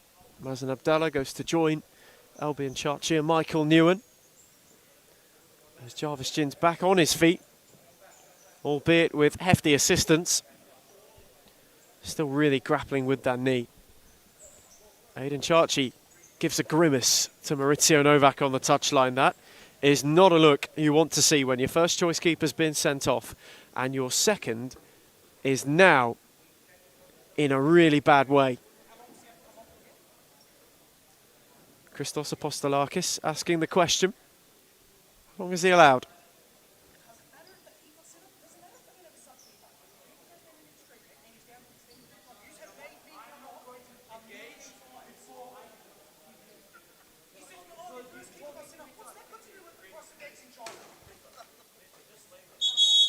And for that remonstration, Christos Apostolakis finds himself in the book. Did he say, does that affect the cost of eggs in China? Is that what we heard? He's still arguing the point. On the way back to his net is the Moreland shot stopper. There's been some real one-liners in tonight's game. It must be said. It's been a tense game, but everybody's trying to appear on Saturday Night Live or something because there's been many one-liners that have popped up out of nowhere, Ethan. We've been treated tonight to some of the finest that this league has to offer. Ahmed Swidhan, when Abdallah was being sent off, was certainly having a stand-up routine, which just made the whole situation completely humorous. And Adam Cooper was the extra.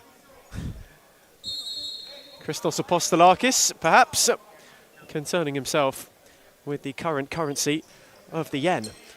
As Pascoe Vale restart proceedings, Andre Caro. Evangelista. Back for the doctor. The Lions concerning themselves with the situation at hand. Trying to shuffle Moreland around. Evangelista, Lamb, delightful for Dewey Newen. Apostolakis got a palm, and they'll have a corner. It looks as if Jarvis Jim will continue. He's known to soldier on in situations, and he still remains an option for Maurizio Novak. Caro, Evangelista, both sides treading water, surpassing the 5 foul tally. Newen, Evangelista, Dewey Newen, Caro. Only a 2-goal deficit in which the Lions are chasing. Can they claw one back here? It comes in. Apostolakis rolled for Barakli. Cooper went for it completely, but Caro saw it all the way. Jin limping as he runs off to replace, or reinstall rather, that of Kevin Lamb. Caro, here is Lamb. Blocked by Dos Santos. Lamb's corner. On. Caro, Evangelista. What can the Lions try and find? Time a factor. Newen, Evangelista. Can they find angle to get their shot away? That's what Apostolakis wanted. Jarvis Jin, Ethan, has a real grimace on his face still. He went down to the touchline and just took a seat as well when he first came off. He's really not moving well, testing it out as much as he can without causing it too much more pain. But what Pascoe need now is some incision to try and really unnerve Moreland with their 5th man. Caro shifting. Newen receiving. Caro. Lamb across the face. Ball went into the area. Evangelista, Newen does just enough. A flick from the doctor. Finds Kevin Lamb. Was a bit uncertain on where to go. Jin back in between the sticks. Cooper has Barakli on broadcast side. Dos Santos. It's a handball from the captain. And now, because it's been 5 fouls, Pascoe Vale have a 10-metre penalty. So the complexion completely changes.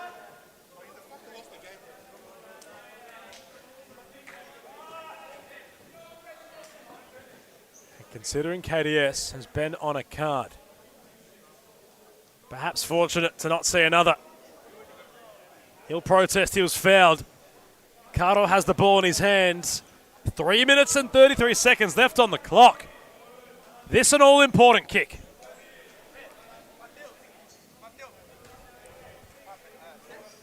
Ever a pressure moment. Felipe Evangelista to get Pascoe Vale within 1. This to change it all. Still time if he scores. 3.5. Evangelista against Apostolakis, and it's a huge save. A massive save.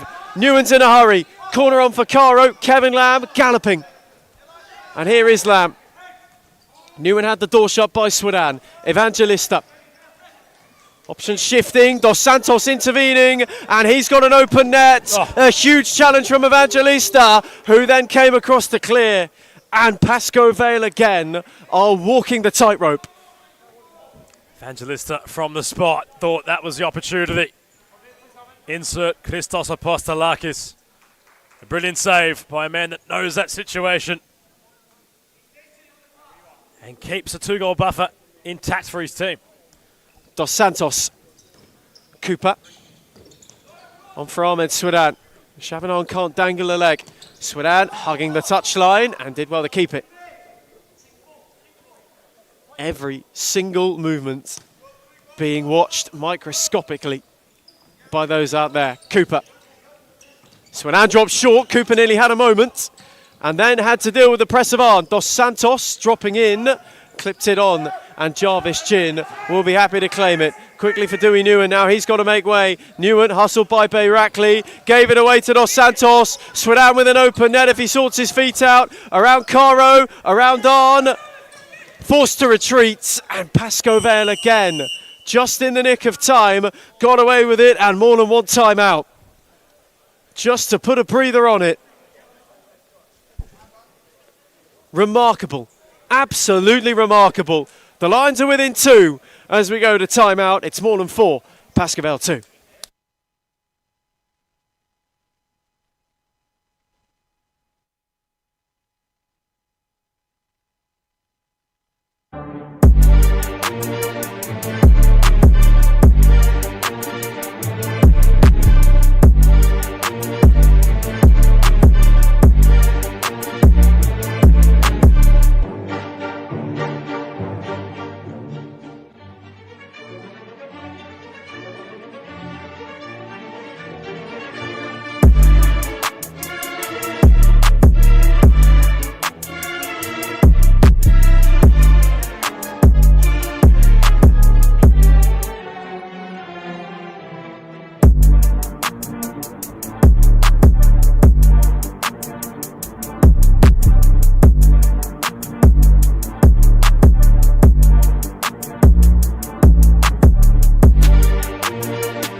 We return from timeout, right down the stretch, 2 apart, in a game that's seesawed, in a game that's to and froed.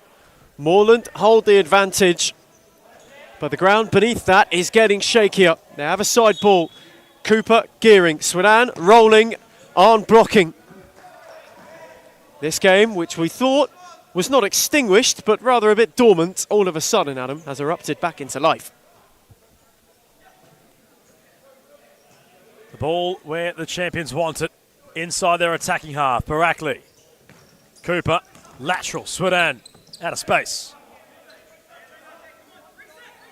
Lamb pushing forward, 5th man still the idea and name of the game for the Lions. Their captain, Michael Newman, with a lot of ice and tape around that of his right knee. Recycled back to Lamb. Arn, Dewey Newman.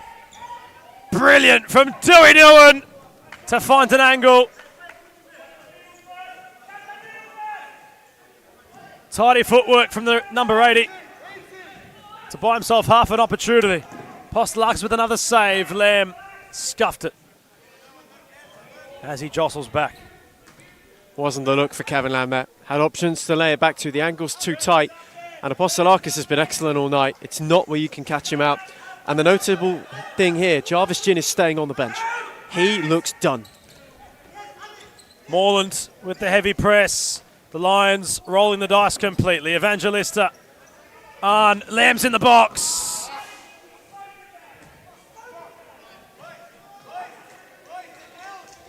Still half a glimpse for the Lions.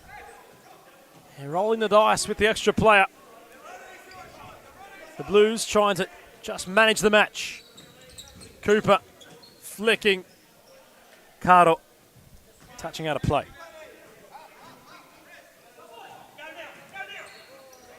Swidan down the line. Barakli couldn't keep it in. As it stands, the champions narrow the gap back to 5 points in second place. As we close in on the season, Evangelista. Kevin Lamb blocked by Swidan. Newen. 90 seconds under that left in play. Lamb central. Cooper couldn't clear. Now for that of Newen. That's a foul.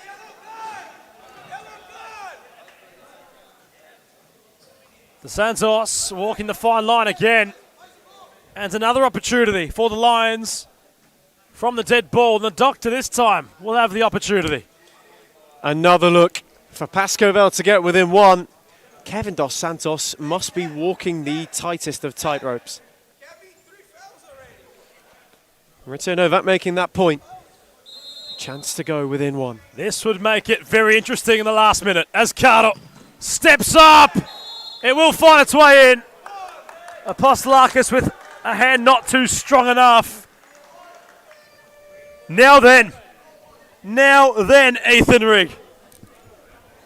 My thoughts exactly. Now then, within one, and having got the big opportunity, it was taken coolly by Caro. Apostolakis got it right, just couldn't get the palm down. The sky might just fall as Newen chips it up to Santos was there. The captain now wants to take matters into his own hands. A big slide from Arn. Evangelista on the overlap.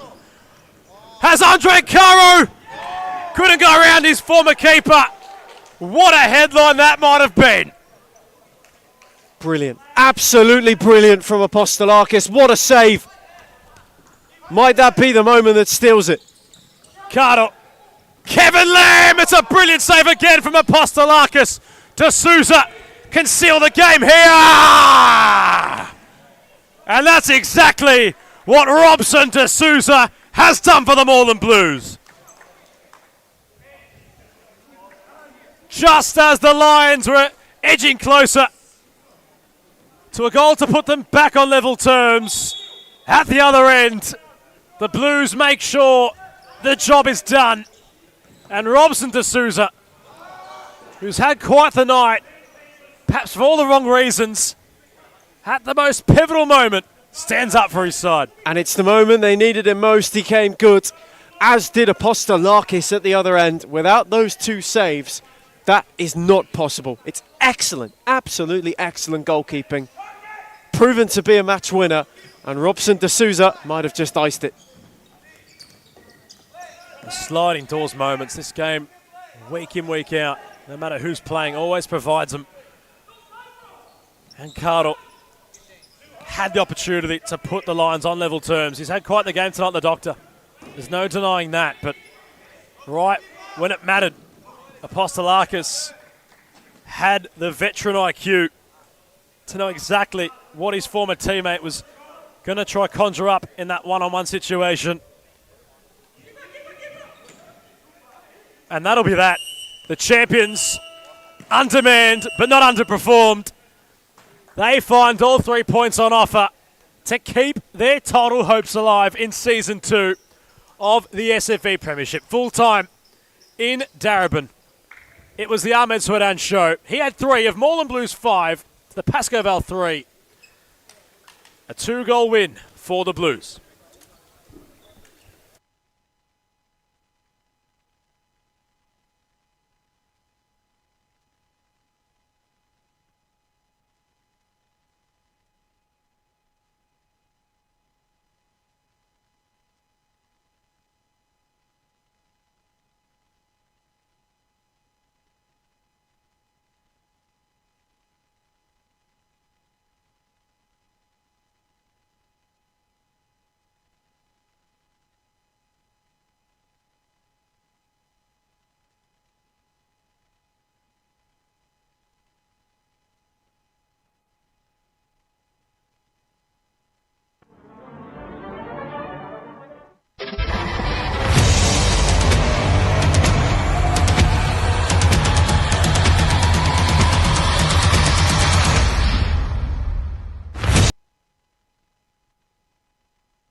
We're the Champ Hunters Div 1 Tuesdays.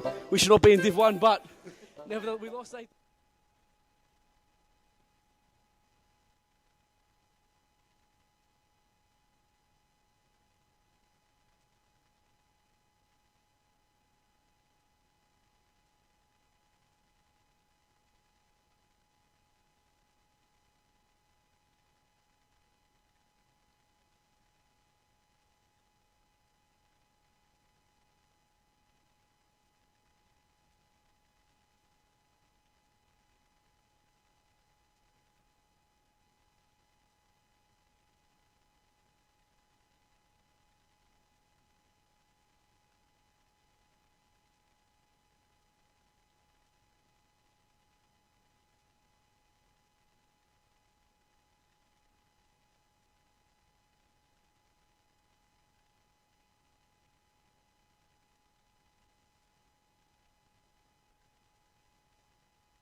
Welcome to the evening's final instalment, and this one is one which promises to be of huge proportion towards the foot of the table.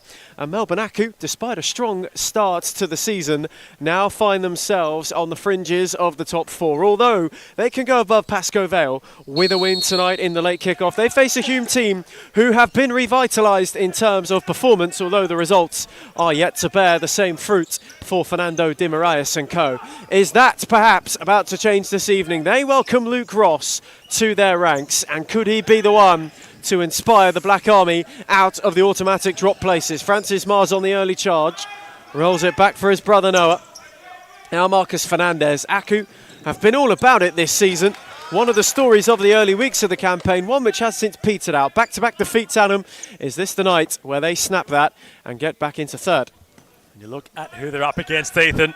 The Black Army, notorious for being perhaps slow out the gates, but boy, do they finish in a flurry to prevent the automatic relegation positions in recent seasons, not so much the previous. But that being said, those in white have some really esteemed acquisitions tonight. The men in possession right now, being the Prince of Perth, Luke Ross, graces our courts again. So does Gab Murray, and what a player he's proving to be for Fernando Di Marias and Nico Gnardiadis. So much ability in between the sticks. He joins them again tonight. Mar looking to drive forward. Flashed his effort across the face. And Gabriel Murray, who had adjusted to life at Series Futsal in Victoria. One of Queensland's brightest young starlets. Here is Luke Ross, one of Western Australia's finest. One of a real duo of immense quality from out west to grace our courts. Cicek, forced back by Nakano. Temel. Back for Ubedi Cicek. Hume, no, tonight is a must-win. They face Thornbury next week, and that one's behind Ross. AKU's high press paying off already. Gabriel Murray was named Futsal Player of the Year at the Queensland Gala Awards the other week.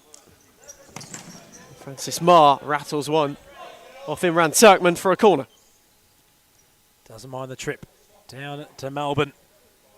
Does the Queenslander. We love having him. Fernandez from the corner. Turkman this time with a touch to intervene.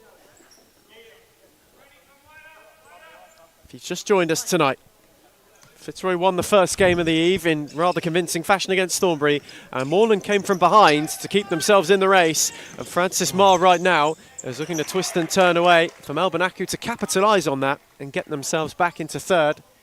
Although Hume are holding firm. Here's Ross. Murray goes on an early adventure. Get used to that. Speared it down the line for Cicek, and Fernandez got a touch on it and nearly inadvertently fired it off Cicek and into his own net. You can see with the stability provided by Luke Ross, our Mo Temel is just advancing further and further up the court. And here is Ross.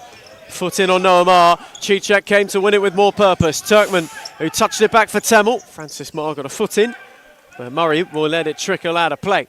Just on Francis Marr. Early on, he's looked ready to go. He's looked firmly wanting to play with some precision tonight. Lovely return from Cicek, and Lucas Grigg makes the save, and then a spill. Ross almost went over him and in. Nearly a nightmare moment, and now Fernandez at the other end was going to crowd out Gab Murray, but oh my words, Lucas Grigg nearly, ever so nearly, gave Luke Ross a welcome back gift. And he's shifting his way down the line. Francis Marr with a firm and fiery challenge, but a fair one. Welcome back to Melbourne, says Francis Marr to Luke Ross. I think the word I was looking for before when describing Francis Marr's start to this game wasn't precision, but purpose in his game. And his temperament might have gotten the better of him on a couple of occasions so far this season, but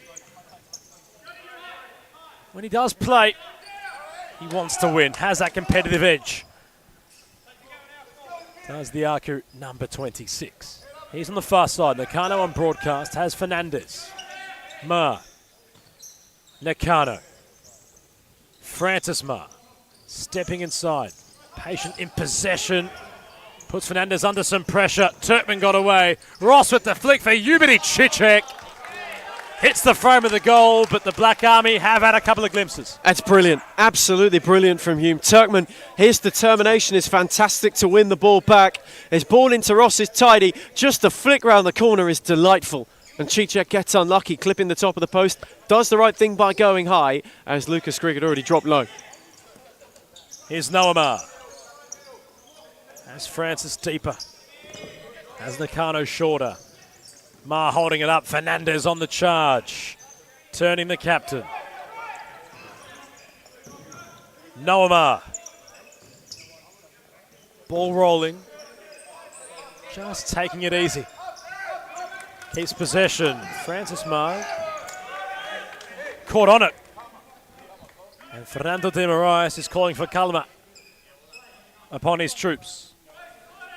It's the way the Hume have looked to start this game. A much more calm, measured approach. And you can see that the way de Moraes has instilled his ideas, they're more comfortable on the ball than they were at earlier stages. Committing was Noah Marr. Cicek went down. The official thought nothing doing. Angelatos ready to come on. So is Oscar Yee. This is an AKU side tonight without Enzo Campagna. The Spaniard, he might not even be Spanish, but Campagna is a big miss. Whatever he might be. It's also joining a few players from the Series Futsal realm that have made their way on the outdoor circuit to the Bulleen Lions. Pre-season starting. Players finding perhaps some more greener grass instead of the court as Ross took it on. Grigg, a bit uncertain. Saw it fly past him. Closing in on the first 5 minutes played in this third clash. In round 11, the score's still goalless. Either side yet to break the deadlock. Toby Smith waited to come on. Clenaris has done just that for the Black Army. Ross, Grigg put a foot in. Clenaris holding it up. No cavalry for the number 5. Trying to draw out that of Nakano, who's intelligent enough to just position himself away from the ball in the nick of time to have it ricochet off Clenaris for a side ball for Aku. Oski with his first touch, a lot of tape around that of his right knee. A night where injuries have been popping up. You just hope that nothing will transpire from both sides in this match. Heavily strapped leg of Oski. Seems to be moving okay. Saw it in the most recent game. Michael Newman, Jarvis Gin, both went down with knee injuries. But here is he, moving freely. Around Clemaris, and Murray makes a good save. Just in the nick of time, had to push it across. He gave it a hit, and it was a good one. Important stop from the Queenslander. Dalmar's side ball. Fernandez onto Angelatos. Wanting to shift away from Luke Ross. Fernandez just gave him a yard and fizzed it across. Clenaris concedes a corner. Toby Smith out on court for Hume as well. Somebody's looked bright. He's important last week, had a real mixed bag. A pick a mix of moments. He couldn't quite sort his feet out to get the striking. Clenaris came across, Smith dangled a leg, Fernandez somehow kept going, and now Smith has got room to charge. He is all on his own. Angelatos to beat, Smith shifting, and it deflects out to Temmel. Too quick for his own good. Toby Smith away from Fernandez, and it's looking lively early. And here is Smith again, and forcing Grigg into a save at his near post. Hume quickly flipping the switch as Luke Ross comes for a breather. Lockie Ramadan instated. And he was excellent last week against Moreland. Smith for Clenaris! And he wasn't far away. Caught it sweetly and wrapped it. And Grigg was scrambling. Had it been on target, he might have been beaten. Intelligent from Clenaris. Very tall, that of Grigg. And going low, a viable option. Wonderful read from Ramadan. Clenaris, Smith. And Ramadan has peeled. It's a delightful ball. He got in ahead of Grigg. And Galatos then took over. Cleared only as far as Temmel, who's dragged his shot wide via a touch. Hume have a corner. Brilliant start from the Black Army. Full of voice, full of passion, full of purpose. The benches painting yet again different stories. Aku looking reserved. Hume looking ready. Clenaris this time steers it over with too much height. Having to survive a flurry. Aku. That early bright start seems a long way ago now. Francis Marr. Xavier Fernandez, who's hustled by Temmel. Fernandez on the squeeze, Ramadan the beneficiary. Twisting, turning, nearly found Clenaris wonderfully. Angelatos got in the way. Now he's surrounded, he's swarmed upon. Ramadan's kept it alive. And recycled it superbly to Smith, who's one more on for Temmel. Clenaris drops centrally. Temmel back for Smith, now Clenaris. Toby Smith on the switch for Ramadan. Couldn't get around Oski.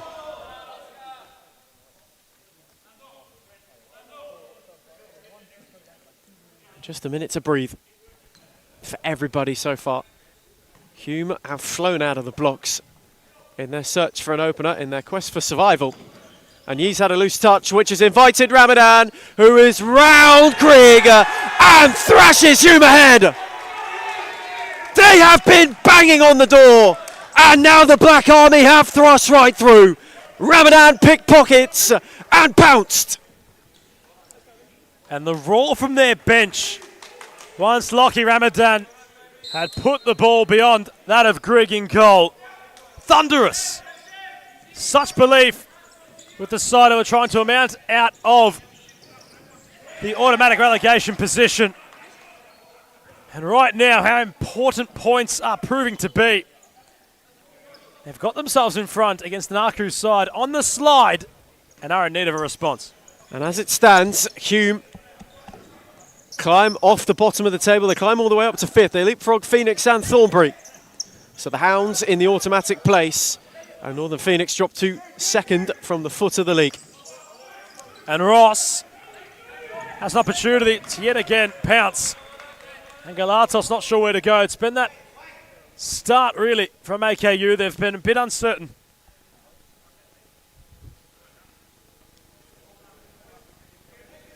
Lots of belief flowing at the Hume bench as Luke Ross will have to try again.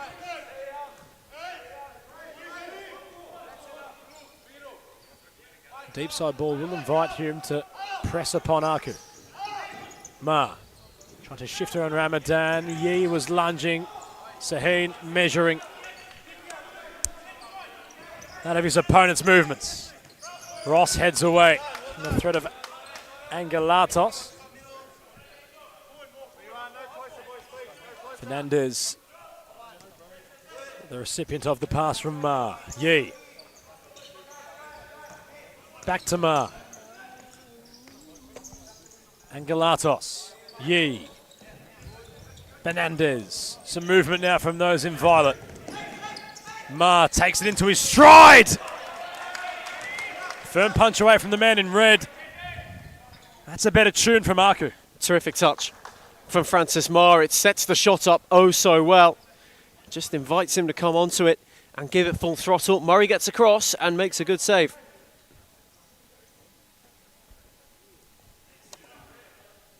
As JJ Law jostles on court. For the side, with the side ball, Ramadan wore it. And the opposite flank, Aku will restart the game.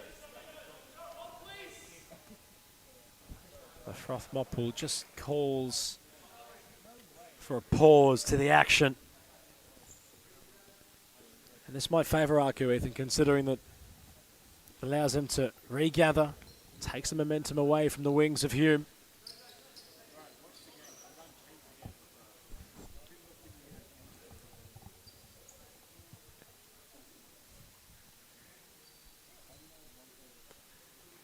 As you can see, the Aku players just trying to regather themselves now. Try and muster up a bit of a strategy. On the fly, mind you. Fernandez from the side ball.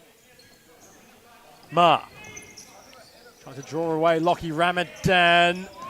Benares composed. Nej Saheen. Ball was just not behaving the way in which I'm sure Nej envisioned. Under the pressure, had to release as Hamza Suede comes on. It's a much better press from Melbourne AKU on that occasion. They just don't let Hume out easy. And they have a side ball as a result. Here's Law. Can get it beyond Suede. Angelatos with a loose touch. Clenaris wanting the turn. And Jerry Angelatos got a good foot in. Always important. He's made a bright start to life at Melbourne AKU. Here's Law. Threaded it down the line. Angelatos spun Clenaris superbly. Murray made the save. Ross quickly across to clear his lines. And that's what they can do. These nimble, agile AKU players have the ability, with the agility, mind you, to just glide around their opponent. Angelatos that time around showcased what he can do. And that's what AKU really like to build themselves upon, having that ability to move quickly, although while they were just trying to get the momentum back, Ethan, they've conceded the corner. Couldn't touch it again. Hume have a set piece.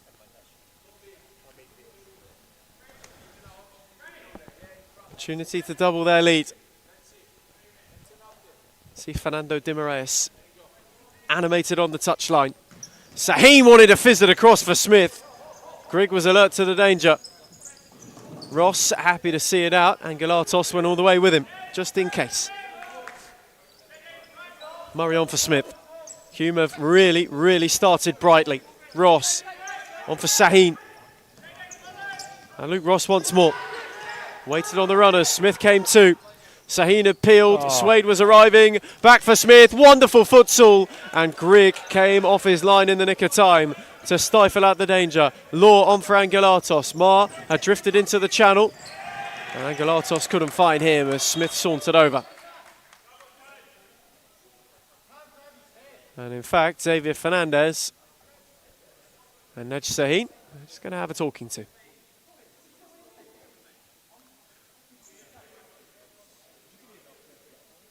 Do you want to play futsal or MMA?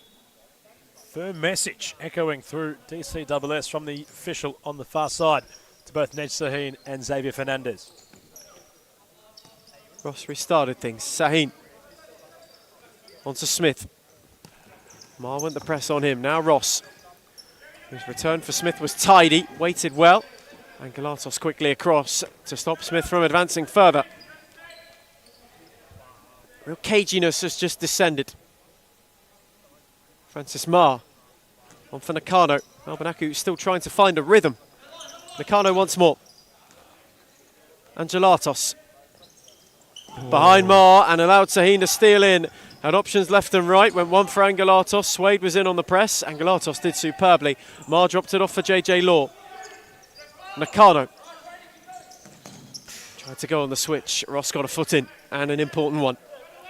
Just taking the sting out of the situation. Temel reinstated and found by Swade immediately. Ross. Now Hamza Swade. Luke Ross once more. Smith dropping in as an option. Temel. Now Smith, who had room to go into. Francis Mar hot on his heels. Squeezed it through to Ross. Smith wasn't able to skip beyond Mar.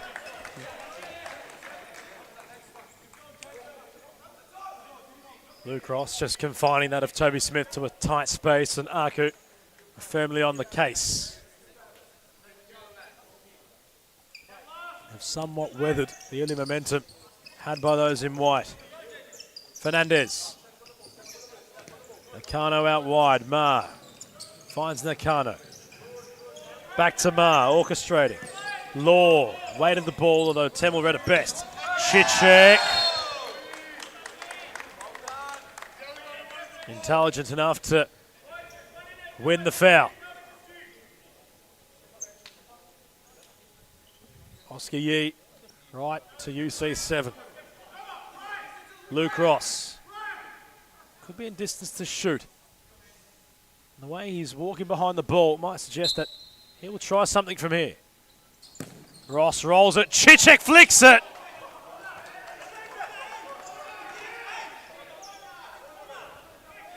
There will be a corner. It's hit, I believe, Oscar Yee off his face as well. For that to be a side ball corner for Hume as Temel ships it. That could be an important touch as well from Oscar Yee. Chichek's flick was ever so inventive. Just used the pace of the ball from Luke Ross. It's a brilliant touch. Yee got an all-important intervention. Otherwise, Greg might have had something to do. Nakano. Mar. Back for Nakano. Oscar Yee. Fernandez moving. Trying to make something happen. In the channels, Chichek, Smith coming together, both teammates inadvertently. Ross trying to use his body, has Chichek as an option. UC7 really stretches Grigg, who makes a great save. Dangles out a leg, the number 99, and prevents a second from creeping in. Terrific save. But Luke Ross has completely shifted the way this team play. They're so much more dynamic, and he's getting the best out of Smith and Chichek. Temel, it was unkind. It's a brilliant save from Grigg, but Chichek will be there. It means everything to UC7. He leaped as high as Superman for the celebration, and Hume have their second. Brilliantly done from Hume, and look at what it means to Ubedi Chichek, who just stole in. It was a brilliant initial save from Grigg, but the follow-in is all that matters. Chichek lurking. It's a poacher's finish, and Hume doubled the lead. And a timeout break had to be issued by Kiwimu. AKU falling behind to a 2-goal deficit. It's Hume's show as we cross to a timeout break.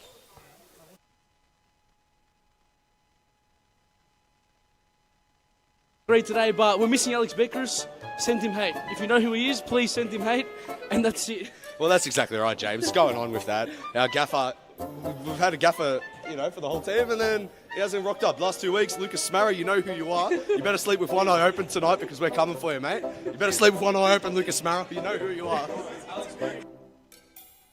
I brought the boys over, and we're all former NPL players.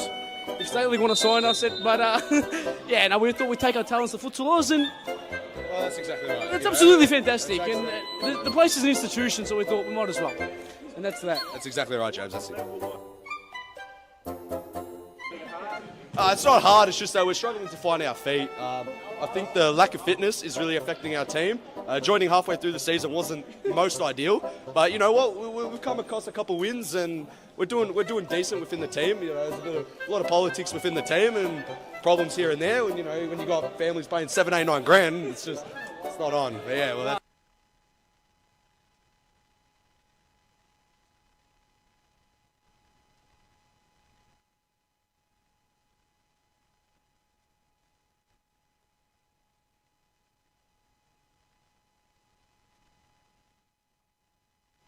We return from timeout. QEMU had to issue it. Melbourne AKU trying everything to stop the rot at the moment. Hume, a team inspired, a team fighting for survival and showing it as it stands. The Black Army climb off the foot of the league. They climb out of the automatic relegation place at the expense of Thornbury. For perennial slow starters, they're getting up to steam, and Cicek has picked off Fernandez, wanting to roll and finding the near post. Albeit just wide. It's been a revitalised look. QEMU's side hanging on at the moment. Fernandez threaded for Nakano, who showed too much to Cicek. Ross, the quick mover. Cicek wanted to go all the way. Fernandez's dive prevented that.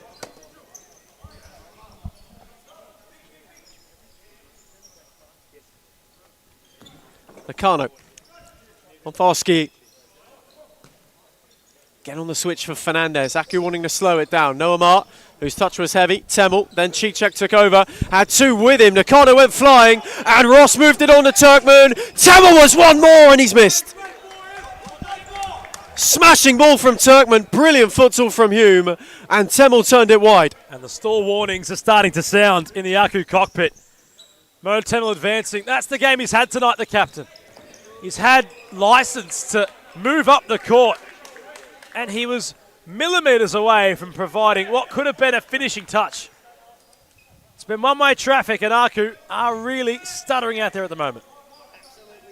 Turkman on for Clinaris. Temel dropped in and attracted 3 in violets. Here's Luke Ross. On the switch, Clinaris, Temel. Hume really humming at the moment. Turkman, Ross, lovely 1-2.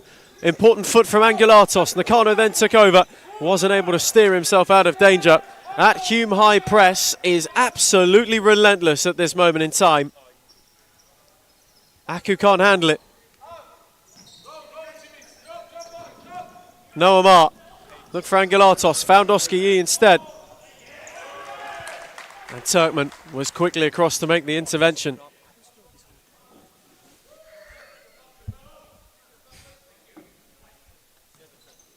Oscar Yee restarts. Nakano onto Noah Mart. Yee once again. Angulatos just drops centrally. Hume holding firm in that defensive shape. Mart once more. Cut out by Turkman. They're forcing the errors, and Clinaris can go on the charge. Turkman was with him. He had 2 to thread. Ross went in firmly as Angulatos was closing.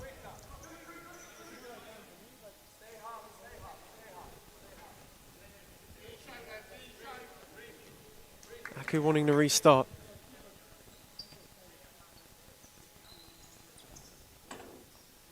Oscar Yee. For Nakano. Angulatos. Yee once again. Just taking their time, QEMU side. Nakano. Shifting, twisting, turning. Blocked by Temel, and Clinaris has got room to turn. Had Ross up with him, but Nakano picked his pocket. Yee the only other runner in violet. Angulatos arriving! And rattled his effort over. It was inviting for Angus Angulatos. Make that cherry minute. Angus still enjoying out of his time somewhere in Europe, but that's a lot better from those involved, Ethan, as they start to go into this game. Ma, strong upon that of Temel, trying to rekindle the move. Ramadan comes across. Here is Mo Temel. License to shoot for the captain. Krieg makes the save.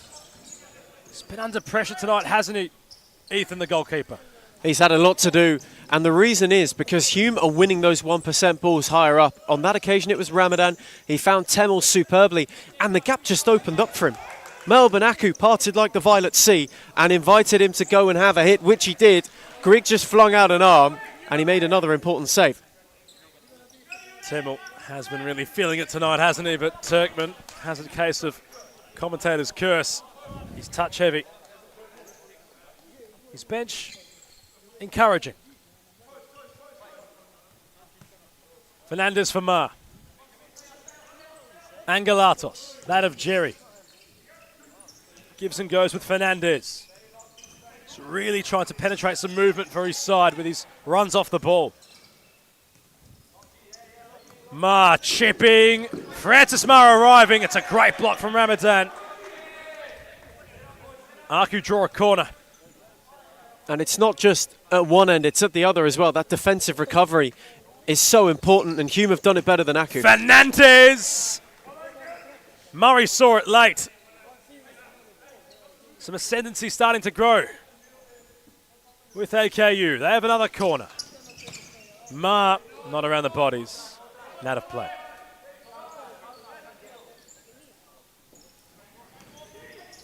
Long search for Ramadan, who wriggled away from Noah Ma. And won a corner. Hume going a touch more direct, and they want timeout. Nico Ignatiadis quickly across, and it's issued, and they will have it. Was really, really waving it at the official, made it hard to miss. As we go to timeout again for the final time in the half. It's Melbourne AKU 0, Hume 2.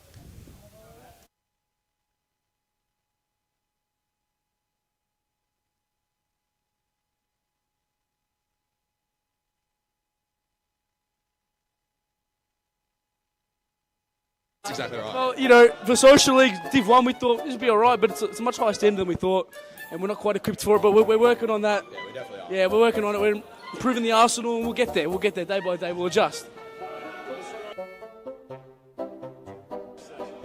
Unfinished business. It's 2 words. Disappointment. Disappointment. But there's room for improvement, and that's it, man. That's it. Well, that's exactly right. That's exactly right. Signing off. Signing off, James Daniel, starting captain, striker. And send hate to Alex Beckers and Lucas Mara.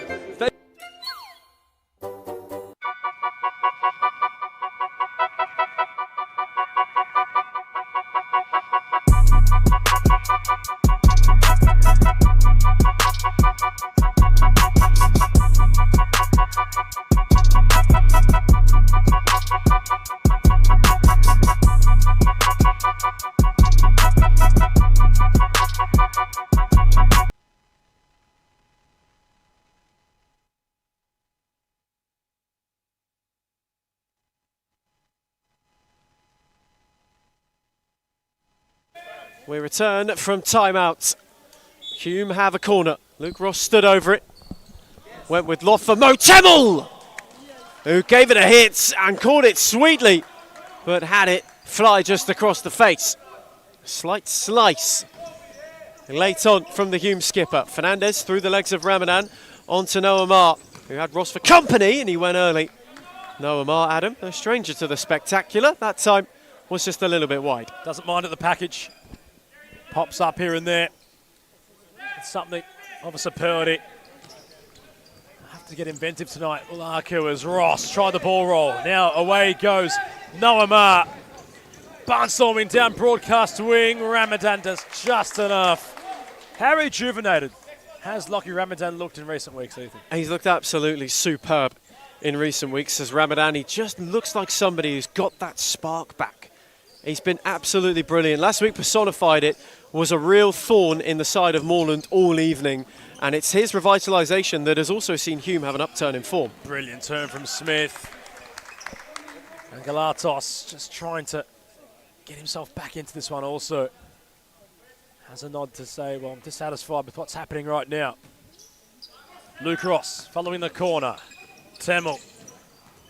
Smith tried to guide it towards that of Ross. Fernandez, brilliant ball for that of his captain and brother. And Murray again had to make an important save.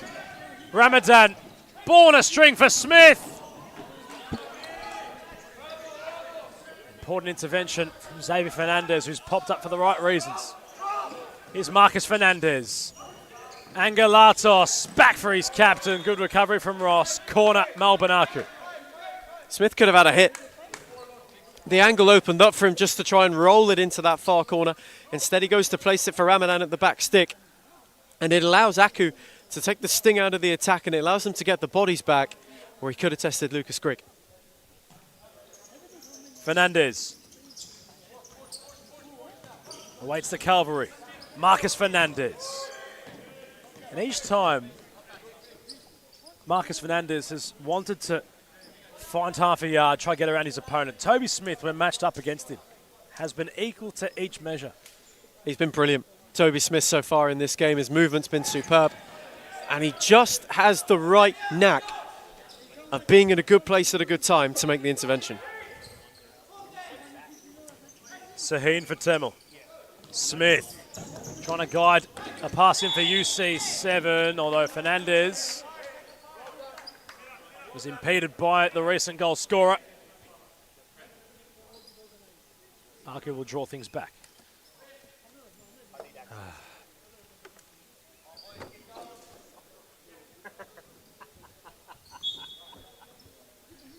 And Galatos. Shifting. Ma. Xavier Fernandez. Ma for his captain. Stepping towards the centre of the court. Angelatos. Cicek wins the ball for Hume. Big slide was there. UC7. Hasmo Temel, who couldn't adjust his feet in time. Angelatos had to settle for a clearance.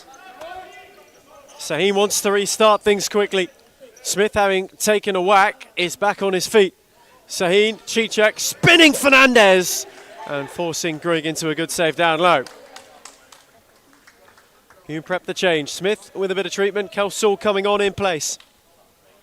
Cicek's corner. Temel. Cicek once again. Both Fernandez is crowding out. Saheen. Again in for Cicek. Kelsul wanted to run off him. Cicek twisting and turning and was bundled over by Xavier Fernandez and wins a free kick. And for it as well, Xavier Fernandez will receive a yellow card. Lovely spin from Cicek. Put the two in an awkward position as he tried to bundle his way through.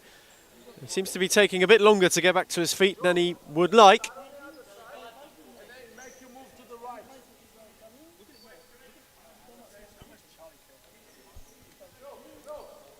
Hume have a free kick.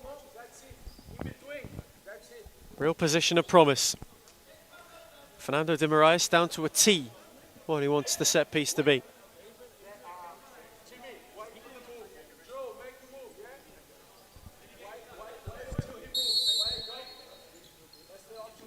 Temel for Saheen, it's a big block. Nakano via Grigg. They have to go all the way back to Murray, who's touched just interested Angelatos. Kelsul on for Cicek, who's twisting and turning and trying to bundle his way through. Xavier Fernandez this time stands up to good effect. Hume really remaining firm on their push for another net rippler for the end of the first 20. Cicek again with room to spin, crushes the post via Grigg. That's a magnificent save. Save of the night. Brilliant from Grigg. To push it onto the post. No time to react. It was brilliant footwork yet again from UC7. Saheen's turn from Kelsul's side ball. Hume are laying siege to Melbourne AKU at the moment. They cannot get out whatsoever.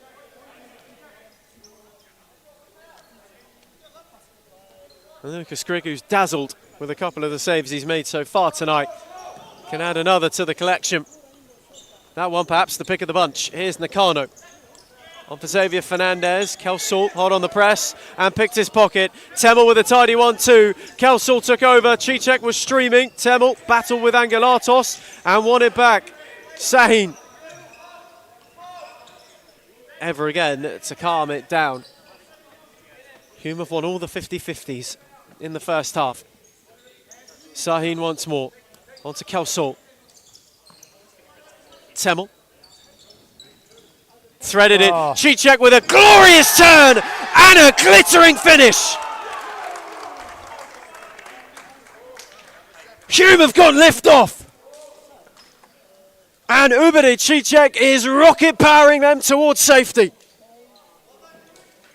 And the roar from their bench yet again is its own story. So galvanised, so united. Such a force. When unified, can a team be? And it's been the case for the Black Army.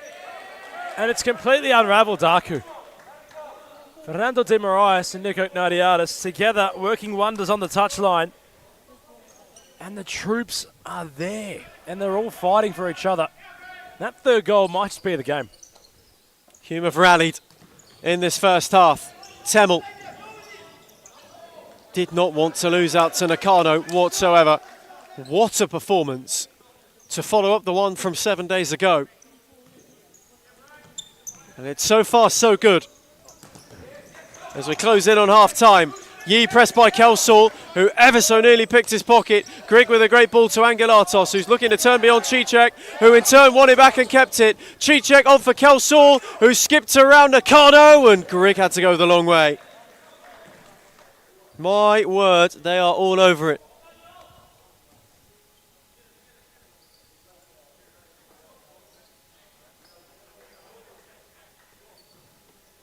Still on the press.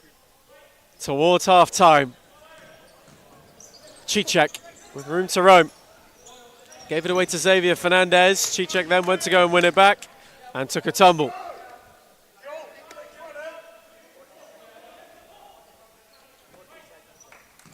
Final minute of the first half. Nakano away from Sahin off the post. Angelatos blocked by Kelsall and Fernandez went down. Kelsall cleared only as far as Yee. Hume throwing everything at it and managing to get themselves away from danger. Important match moment that could have been. And a rolling foul for Hume.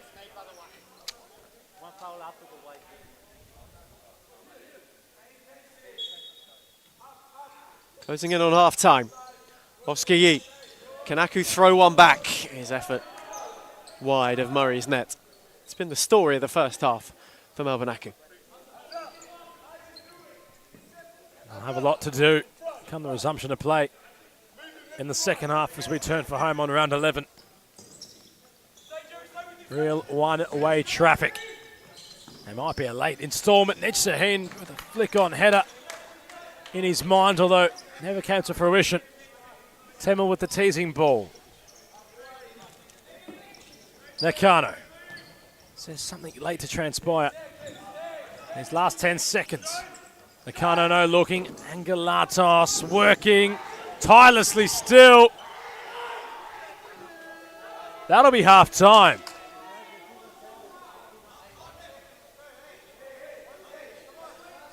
But Angelatos protesting that he might have just been pushed.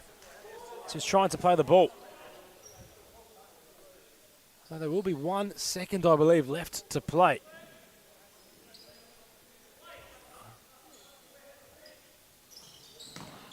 And there will the halftime whistle sound. Hume dominating the game so far. They've had all of the possession and goals to speak of. As we cross the halftime, it's the Black Army who lead by 3-0 against Melbourne AKU.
We return from half-time for the final time tonight.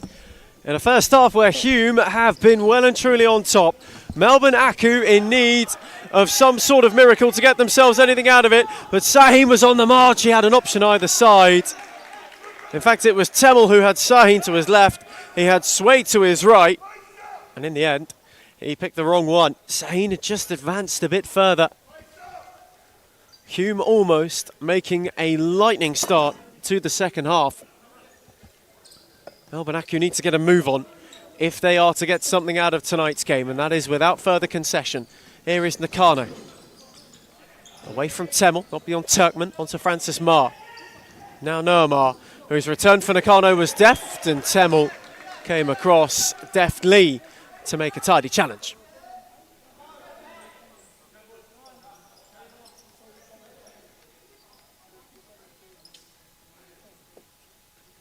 Temmel once again, got it from Sahin. He's just slowing the game down, is the Hume skipper. Had a good night so far. Not beyond Nakano, who nearly picked his pocket. A loose ball for Angelatos. Nakano on the return. And Murray made a good save, and he absolutely loves it. AKU's task tonight is difficult, considering they might generate moves. But to get beyond Murray is another case in itself, where they'll have to be at their complete best. It's Noah Marr on the switch for brother Francis into Angelatos, who wasn't able to find him on the return. Hume have been almost perfect so far tonight. Sahin on for Turkman. He's had options shifting. Temmel was one. Swade was on the switch, went back to Sahin. Temmel tried to turn it around the corner. All the way back for Lucas Grigg. Angelatos wanted to go at Turkman. Had a second, had a hit! And wasn't far away. Wasn't quite what he had in mind. It didn't have the bend he desired. But it was a tidy hit from Angelatos, who has shown glimpses so far this evening. Swade wanting to go the other way. Clipped it back for Sahin, but the ball was out of play.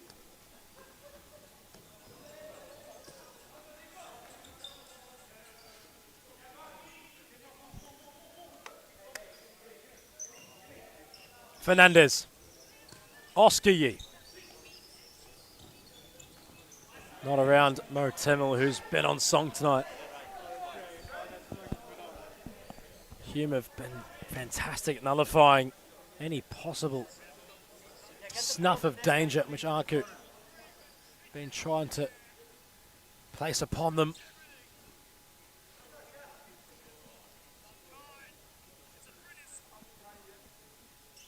And for everybody involved, for Hume so far, they're looking at one of their most complete performances to date this campaign.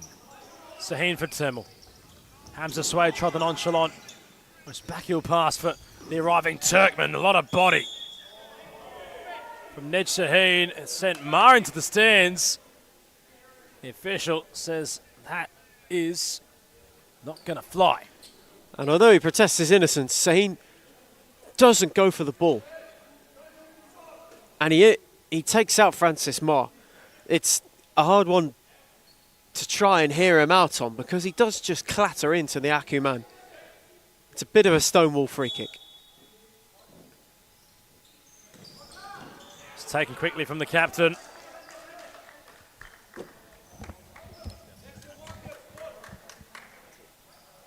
No, nothing doing.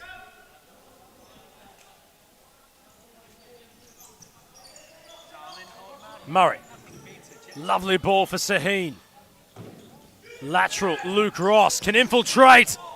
Denying was Grigg. He had to send it out of the difficult place it was in. Everybody in the Hume bench up and standing. Everybody in the AKU bench residing to their seat. Temmel, Sahin, backheeling. Temmel lofting for Luke Ross. The flick on header not cushioned in time for Turkman. Fernandez lost his foot in.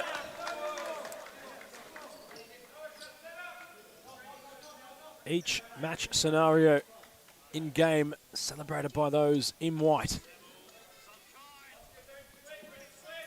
Oh, Temmel. Luke Ross.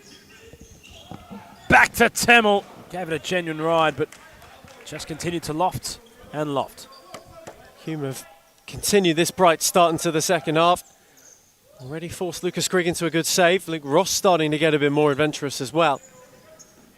AKU looking for a way to get themselves back into this game. At the moment, they cannot find the answers. They're still chipping away. AKU Hume's side, hoping to find something that would give them an avenue back into the game. Oscar Yee on for Francis Marr. Goes around Ross and into the side netting. The looks tonight they've had have not really been ones that have troubled Murray too much. A couple in the first half perhaps that nearly caught the Queenslander out. And since then it's been incredibly smooth sailing for Hume in terms of shutting out AKU to this point. Fernandez gave it away to Temmel. On for Luke Ross. That's a lovely ball to find Toby Smith. Took a touch off Fernandez and Turkman will let it trickle out for a corner.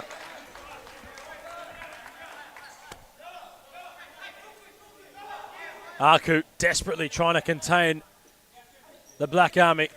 So continuing the same vein they had in the first half. Law on the press.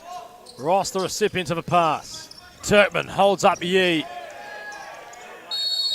Play wasn't going to resume. Oscar Yee frustrated by this game so far, and he took those frustrations out upon Turkman. And it's not just him. I think it's everybody in Violet at the moment. There's a lot of frustration in this AKU side with the way that this game is panning out up until this point. The one thing they can't do is have it boil over. Temmel. Down the line for Ross. He was always looking towards the goal. As he sized up his effort, it just goes wide of Grigg. It's lovely, absolutely lovely from Temmel. The ball in behind is a delight. And Ross just rolls it wide. Oscar Yee on to Law, who went searching for Noah Marr. But Ross and Temmel will let it trickle out.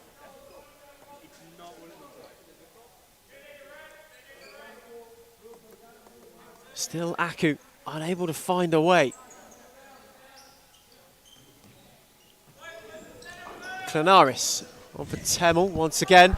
Lovely return down the line. Clenaris on the march, wanted the switch. Noah Marr got an all-important foot in. Fernandez. Wanting to shift away from Clenaris. Marcus Fernandez on amazing run. And just as the angle opened, he dragged his shot at the last second. Unfortunate one for the AKU skipper. That started to drive this team forward in the second half.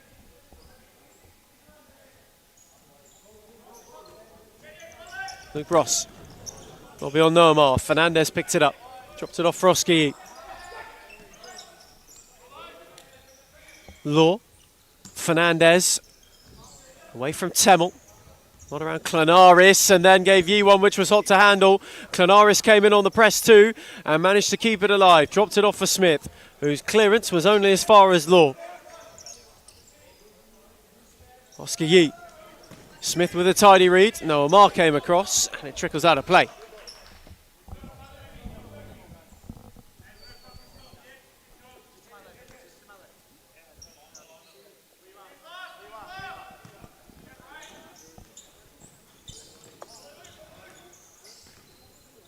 Nakano. Fernandez was darting down the middle. Law. Fernandez. Yee. Law.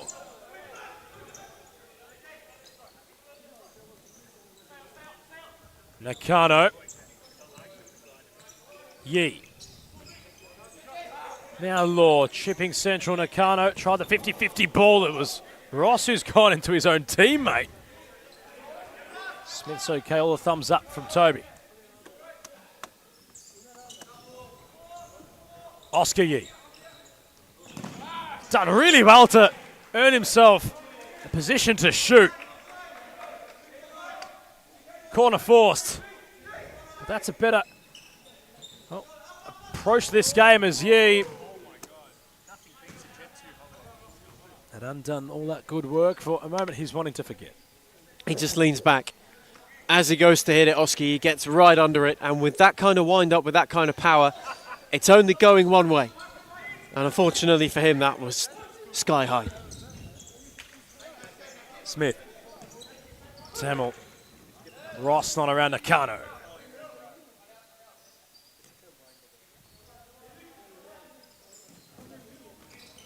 Tamil. Clanaris measuring. Ross couldn't keep it in. Hop and a skip. And Clanaris as the ball rolls out of play. No goals scored yet in this second half. Round 11's had a fair bit. And well, Ethan, as we look to start unpacking the round that has been, Pascoe Vale following the sending off of Mazen Abdallah had a lot to do, and Charles Chin came into the game, but once Malcolm Ewan had gone off injured, it became a real difficult night.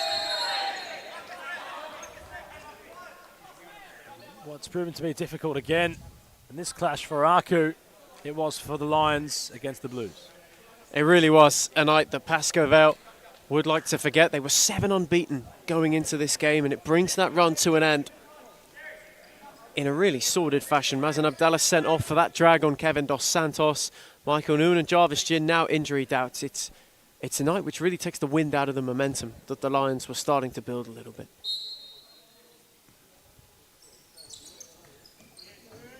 There's Ross. Free kick on for Cicek, and Galatos made the block. Law then took over. His clearance couldn't find anybody. Sahin will let it trickle out. And where the futsal was free-flowing in the first half, in the second half, it's been quite stop-starty this game. Chances at a premium. Hume just trying to grind the result out. Cicek. Smith, who lost his footing, and then lost out to Nakano, who had Angelatos with him. Nakano was tracking, and Smith had to pull him back, and for it will find himself in the book. You can't argue about that, really. As much as the Black Army might have something to say, Mo Tanker leading a protest on the far side. Nakano had a lot of his jumper pulled by Smith, who was on the back track. He'd lost sight of the move, had Toby. AKU might need this more than they envision. By this, something tangible from this free kick opportunity. Law's take. Melbourne AKU. Time not yet a factor, but just starting to approach that territory. Law gave it a go. Murray made the save. Ross went early! And Lucas Grigg was forced into an elastic stop. Luke Ross hit that sweet and forced a fast reaction out of the AKU shot stopper. Overworked and underappreciated. Again, though, Grigg able to stand up for his side when called upon.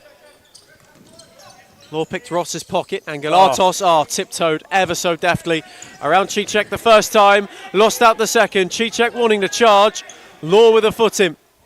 Nakano also tried to get beyond Cicek, and Galatos took over, dropped it back for Law, just about found Xavier Fernandez.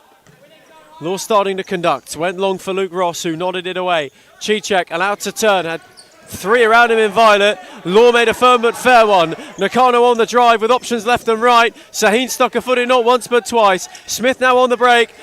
He's got to get around Nakano. Smith's kept the charge alive.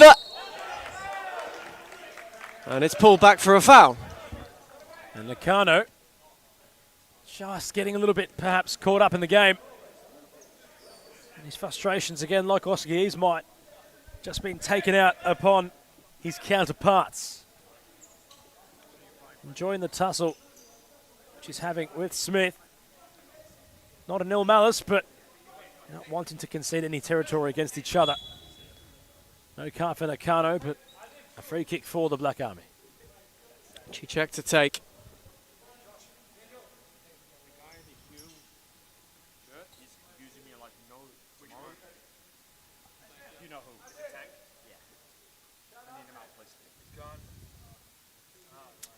And well, our Commissioner Josh Fusco has the task of dismissing that of former Hume FC manager Mo Tanker. And that's where the Commissioners march towards. The official wasn't having it. And that's what's about to transpire, hence the slow walk from the commissioner. They all know why he's walking across there. And well, an eviction's happened in the stands. It's never a dull moment in this place, is there? Play resumes with Cicek's free kick. Quickly on for Ross. Smith, Ross, Cicek, worked a yard wonderfully and smashed his effort wide. But Cicek's had that kind of night. He could have had a hat-trick by now. He's still searching for it. Oscar Yee. Wanting to go. That's Sahin. And now losing out to Smith. Yee took a rash dive. Smith's on the charge. Not around Law, whose challenge was timed terrifically. Oscar Yee stayed forward, but the ball had run out of room before finding him.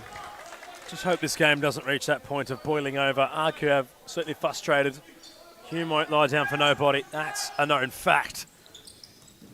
They just hope that everybody keeps their composure. Lovely fin from Smith. And Greg across to make the save.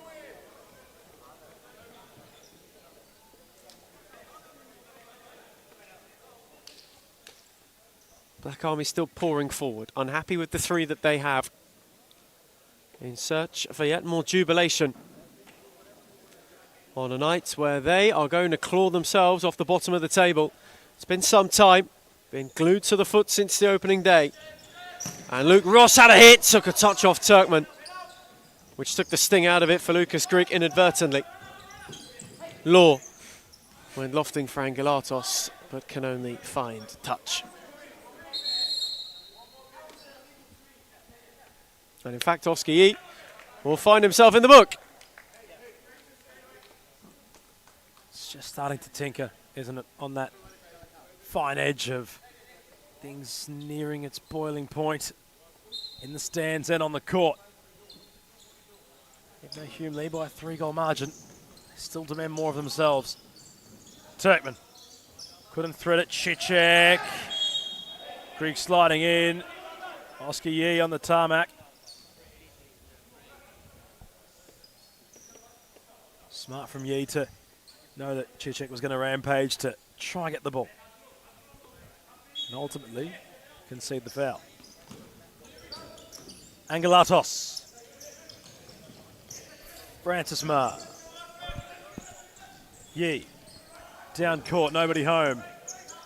Ross adjusts his feet. Turkman arriving. Cicek and his back turned towards the goal. Murray now in possession. Temel. Cicek, Luke Ross. Cicek finding a lot of the ball tonight. Temel, Cicek.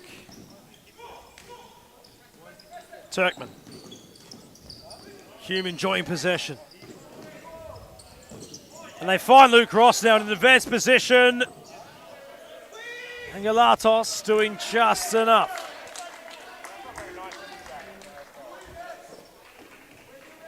Just how good is that, though, from Hume? The movement is fantastic. One of the things we mentioned about their slow start is that the movement wasn't existent in the early phases of the season.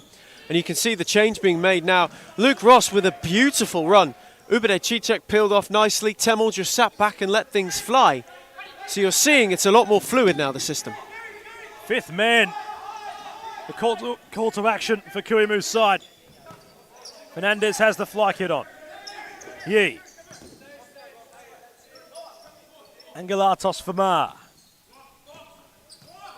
Can they make the extra player work to their advantage? Yee. Fernandez. Marr. Angelatos. Left and right, not blinking, holding the ball. Those in violet. They need a goal, they need it quickly if they are to amount to come back.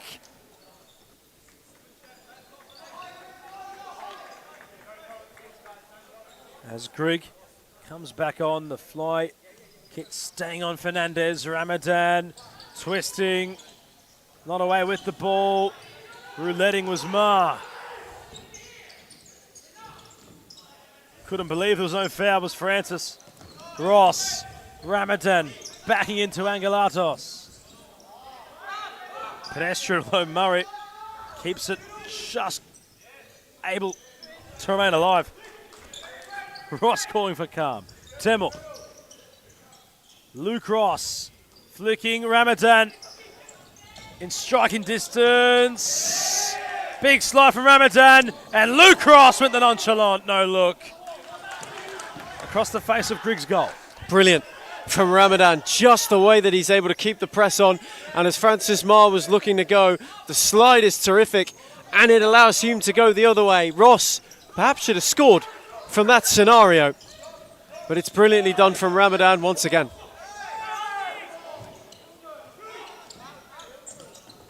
Ramadan kept it rolling. Yee got in the way. Oh, Turkman had a hit.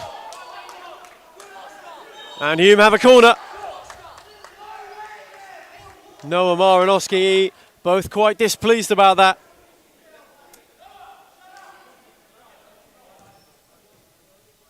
A rock and a hard place, the official on the far side right now. A lot he has to deal with from all sets of players at the moment. Tensions rising, as was Turkman's shot. Fernando Dimirais, Nico Ignatiadis just telling them, stay high. Keep the press rolling. Angelatos, Noah Marr. Temel hold on the press. It's out to Yee, who was the only out ball. Fernandez down the line. Ooh. Murray came a long way and collected him. Nothing was doing. Francis Marr with an open net, couldn't find it. Fernandez is still down. Temel twisting, turning. Turkman. Somehow, some way, the move stayed alive. He took a heavy hit, did Marcus Fernandez. The AKU bench are incensed. Oscar Yee is dismayed. And they all need to keep their cool. Gab Murray must have got a healthy chunk of the ball. That can be the only explanation, as he went searching for Turkman, but it was too long. Francis Marr showed too much of it. Temel in ahead of Noah, and he's fouled.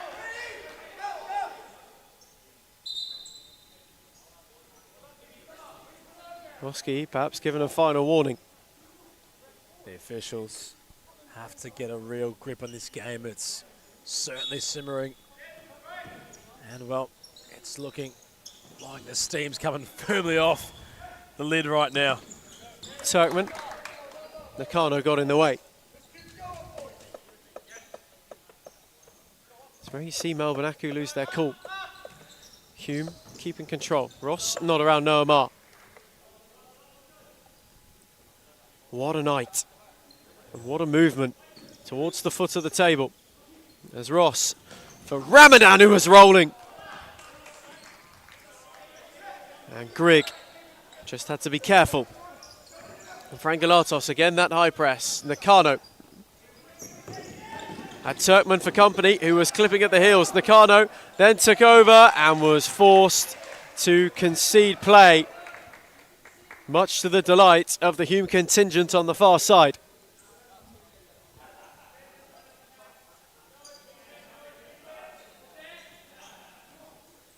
Taken for Temel, crashed the shot into Noah Marr. Ricochets all the way out for Murray.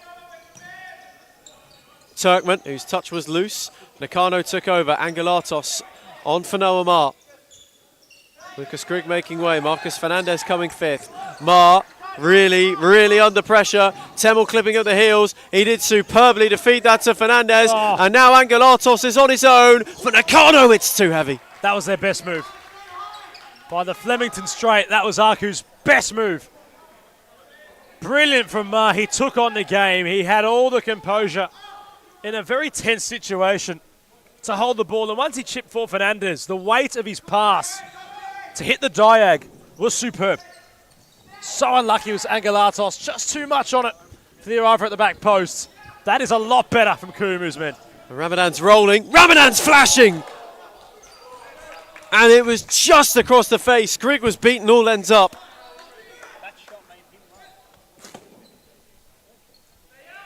And Hume, nearly having conceded, nearly went and scored at the other end. Fernandez went searching. Noah Marr. Ramadan one in again. Turkman. Ross. Temel. down the line for Ramadan, who had Turkmen advancing, and Nakano showed him the door. What we're enjoying about this game now is, Ethan, it's calmed down. The competitive nature is still there, but it's more now both sides trying to outplay each other, not so much take each other out, as Fernandez on for Yi. On his final warning, mind you. Mars lifted in these last 5 minutes. Yi. Temel will arrive, a big slide. Well, Temel's clutching at his knee. This isn't looking good. Oski comes straight off. Mo Temel in the world of pain. This is not what we want to see. In fact, we might just cross to a timeout break.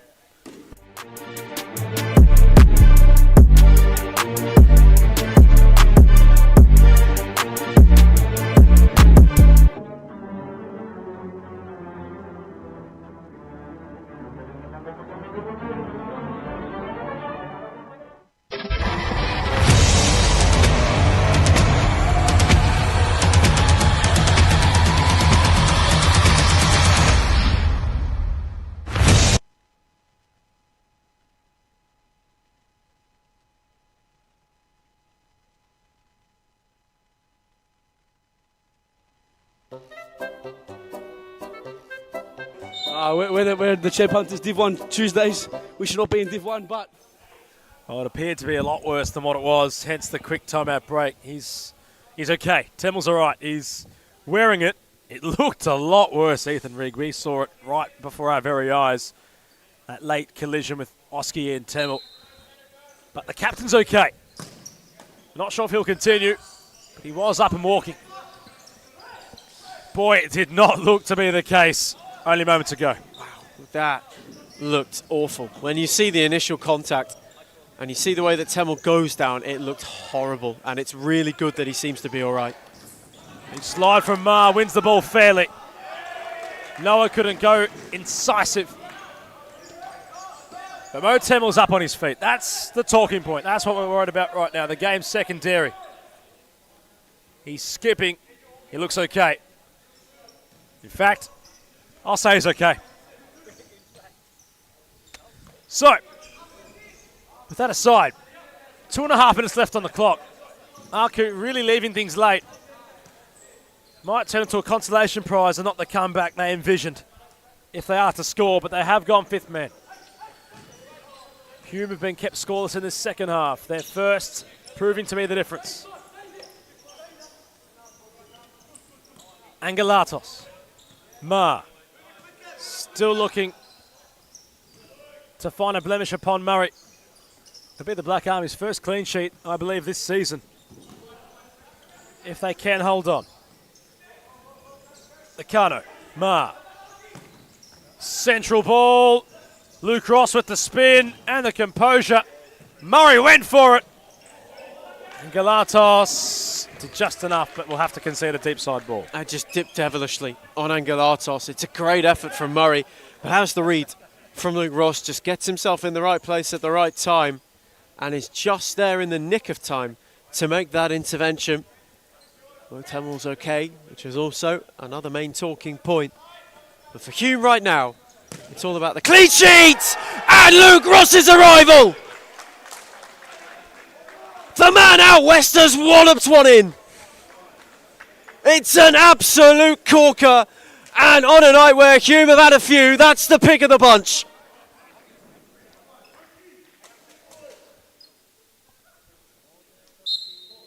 It's more than a feeling for Hume at the moment. 4 to the good, clean sheet intact, trotting off the bottom of the summit in some style. Delightful. Absolutely delightful. And with that, any AKU hope of a comeback slides away. A night of rejuvenation for Hume to think now the question of survival. From where they might have thought down and out, the answer is firmly, definitely, maybe from here on out. And Cicek, who's hat-trick hunting one of his own. It could be 5, you know. It might as well be 5! How about it? And Ubade Cicek has his hat-trick. Right in the nick of time as well. Still a lot of time, in fact. Remarkable. Absolutely remarkable. Cicek with a hat-trick from range. Delightfully done. And Hume not only have lifted themselves, but are truly, ever so truly, now starting to look in another direction. Well, still 19 seconds left on the clock despite it's saying we're out of time. Hume hit their 5th and their biggest margin to a victory so far this season. They could still be in for one more. Murray hits the roof. 10 seconds left on the clock. All smiles from those in Hume FC colours. For AKU, back to the drawing board. Well, they were perhaps without that spark tonight, which Campagna provides Ethan, but it's now 3 losses on the skid for Kumu's men. It's a really spooky October, without a win in the month. Such a bright start to the season. Perhaps survival might already be secured. However, this is a really, really rough one for Melbourne AKU tonight, and it just keeps the drop door a little bit open. Hume will move within 5 points of AKU, so they can't get too comfy just yet. Considering that AKU take on the Blues next week and round out their campaign against out of the Northern Phoenix, they won't feature on the final round. Interesting how the bottom half of the table all seems to shape up. How tight things have gotten from 4th to 7th. We look at the playoff positions, and there's so much yet to still transpire between the Phoenix, Thornbury and Hume, but the Black Army put one foot in the right direction, and upon full time, move a point above the Northern Phoenix, relegating them to 6th, Thornbury to 7th, and Hume to 5th, as they had a 5-star performance against Melbourne AKU with a full-time scoreline. Hume FC 5, Melbourne AKU 0. That's about it from Ethan Rigg and I on commentary. Round 11 provided and delivered, and that will be that. We'll see you on Sunday for both the Championship and the SFE Women's Premiership. Until then, thank you and good night.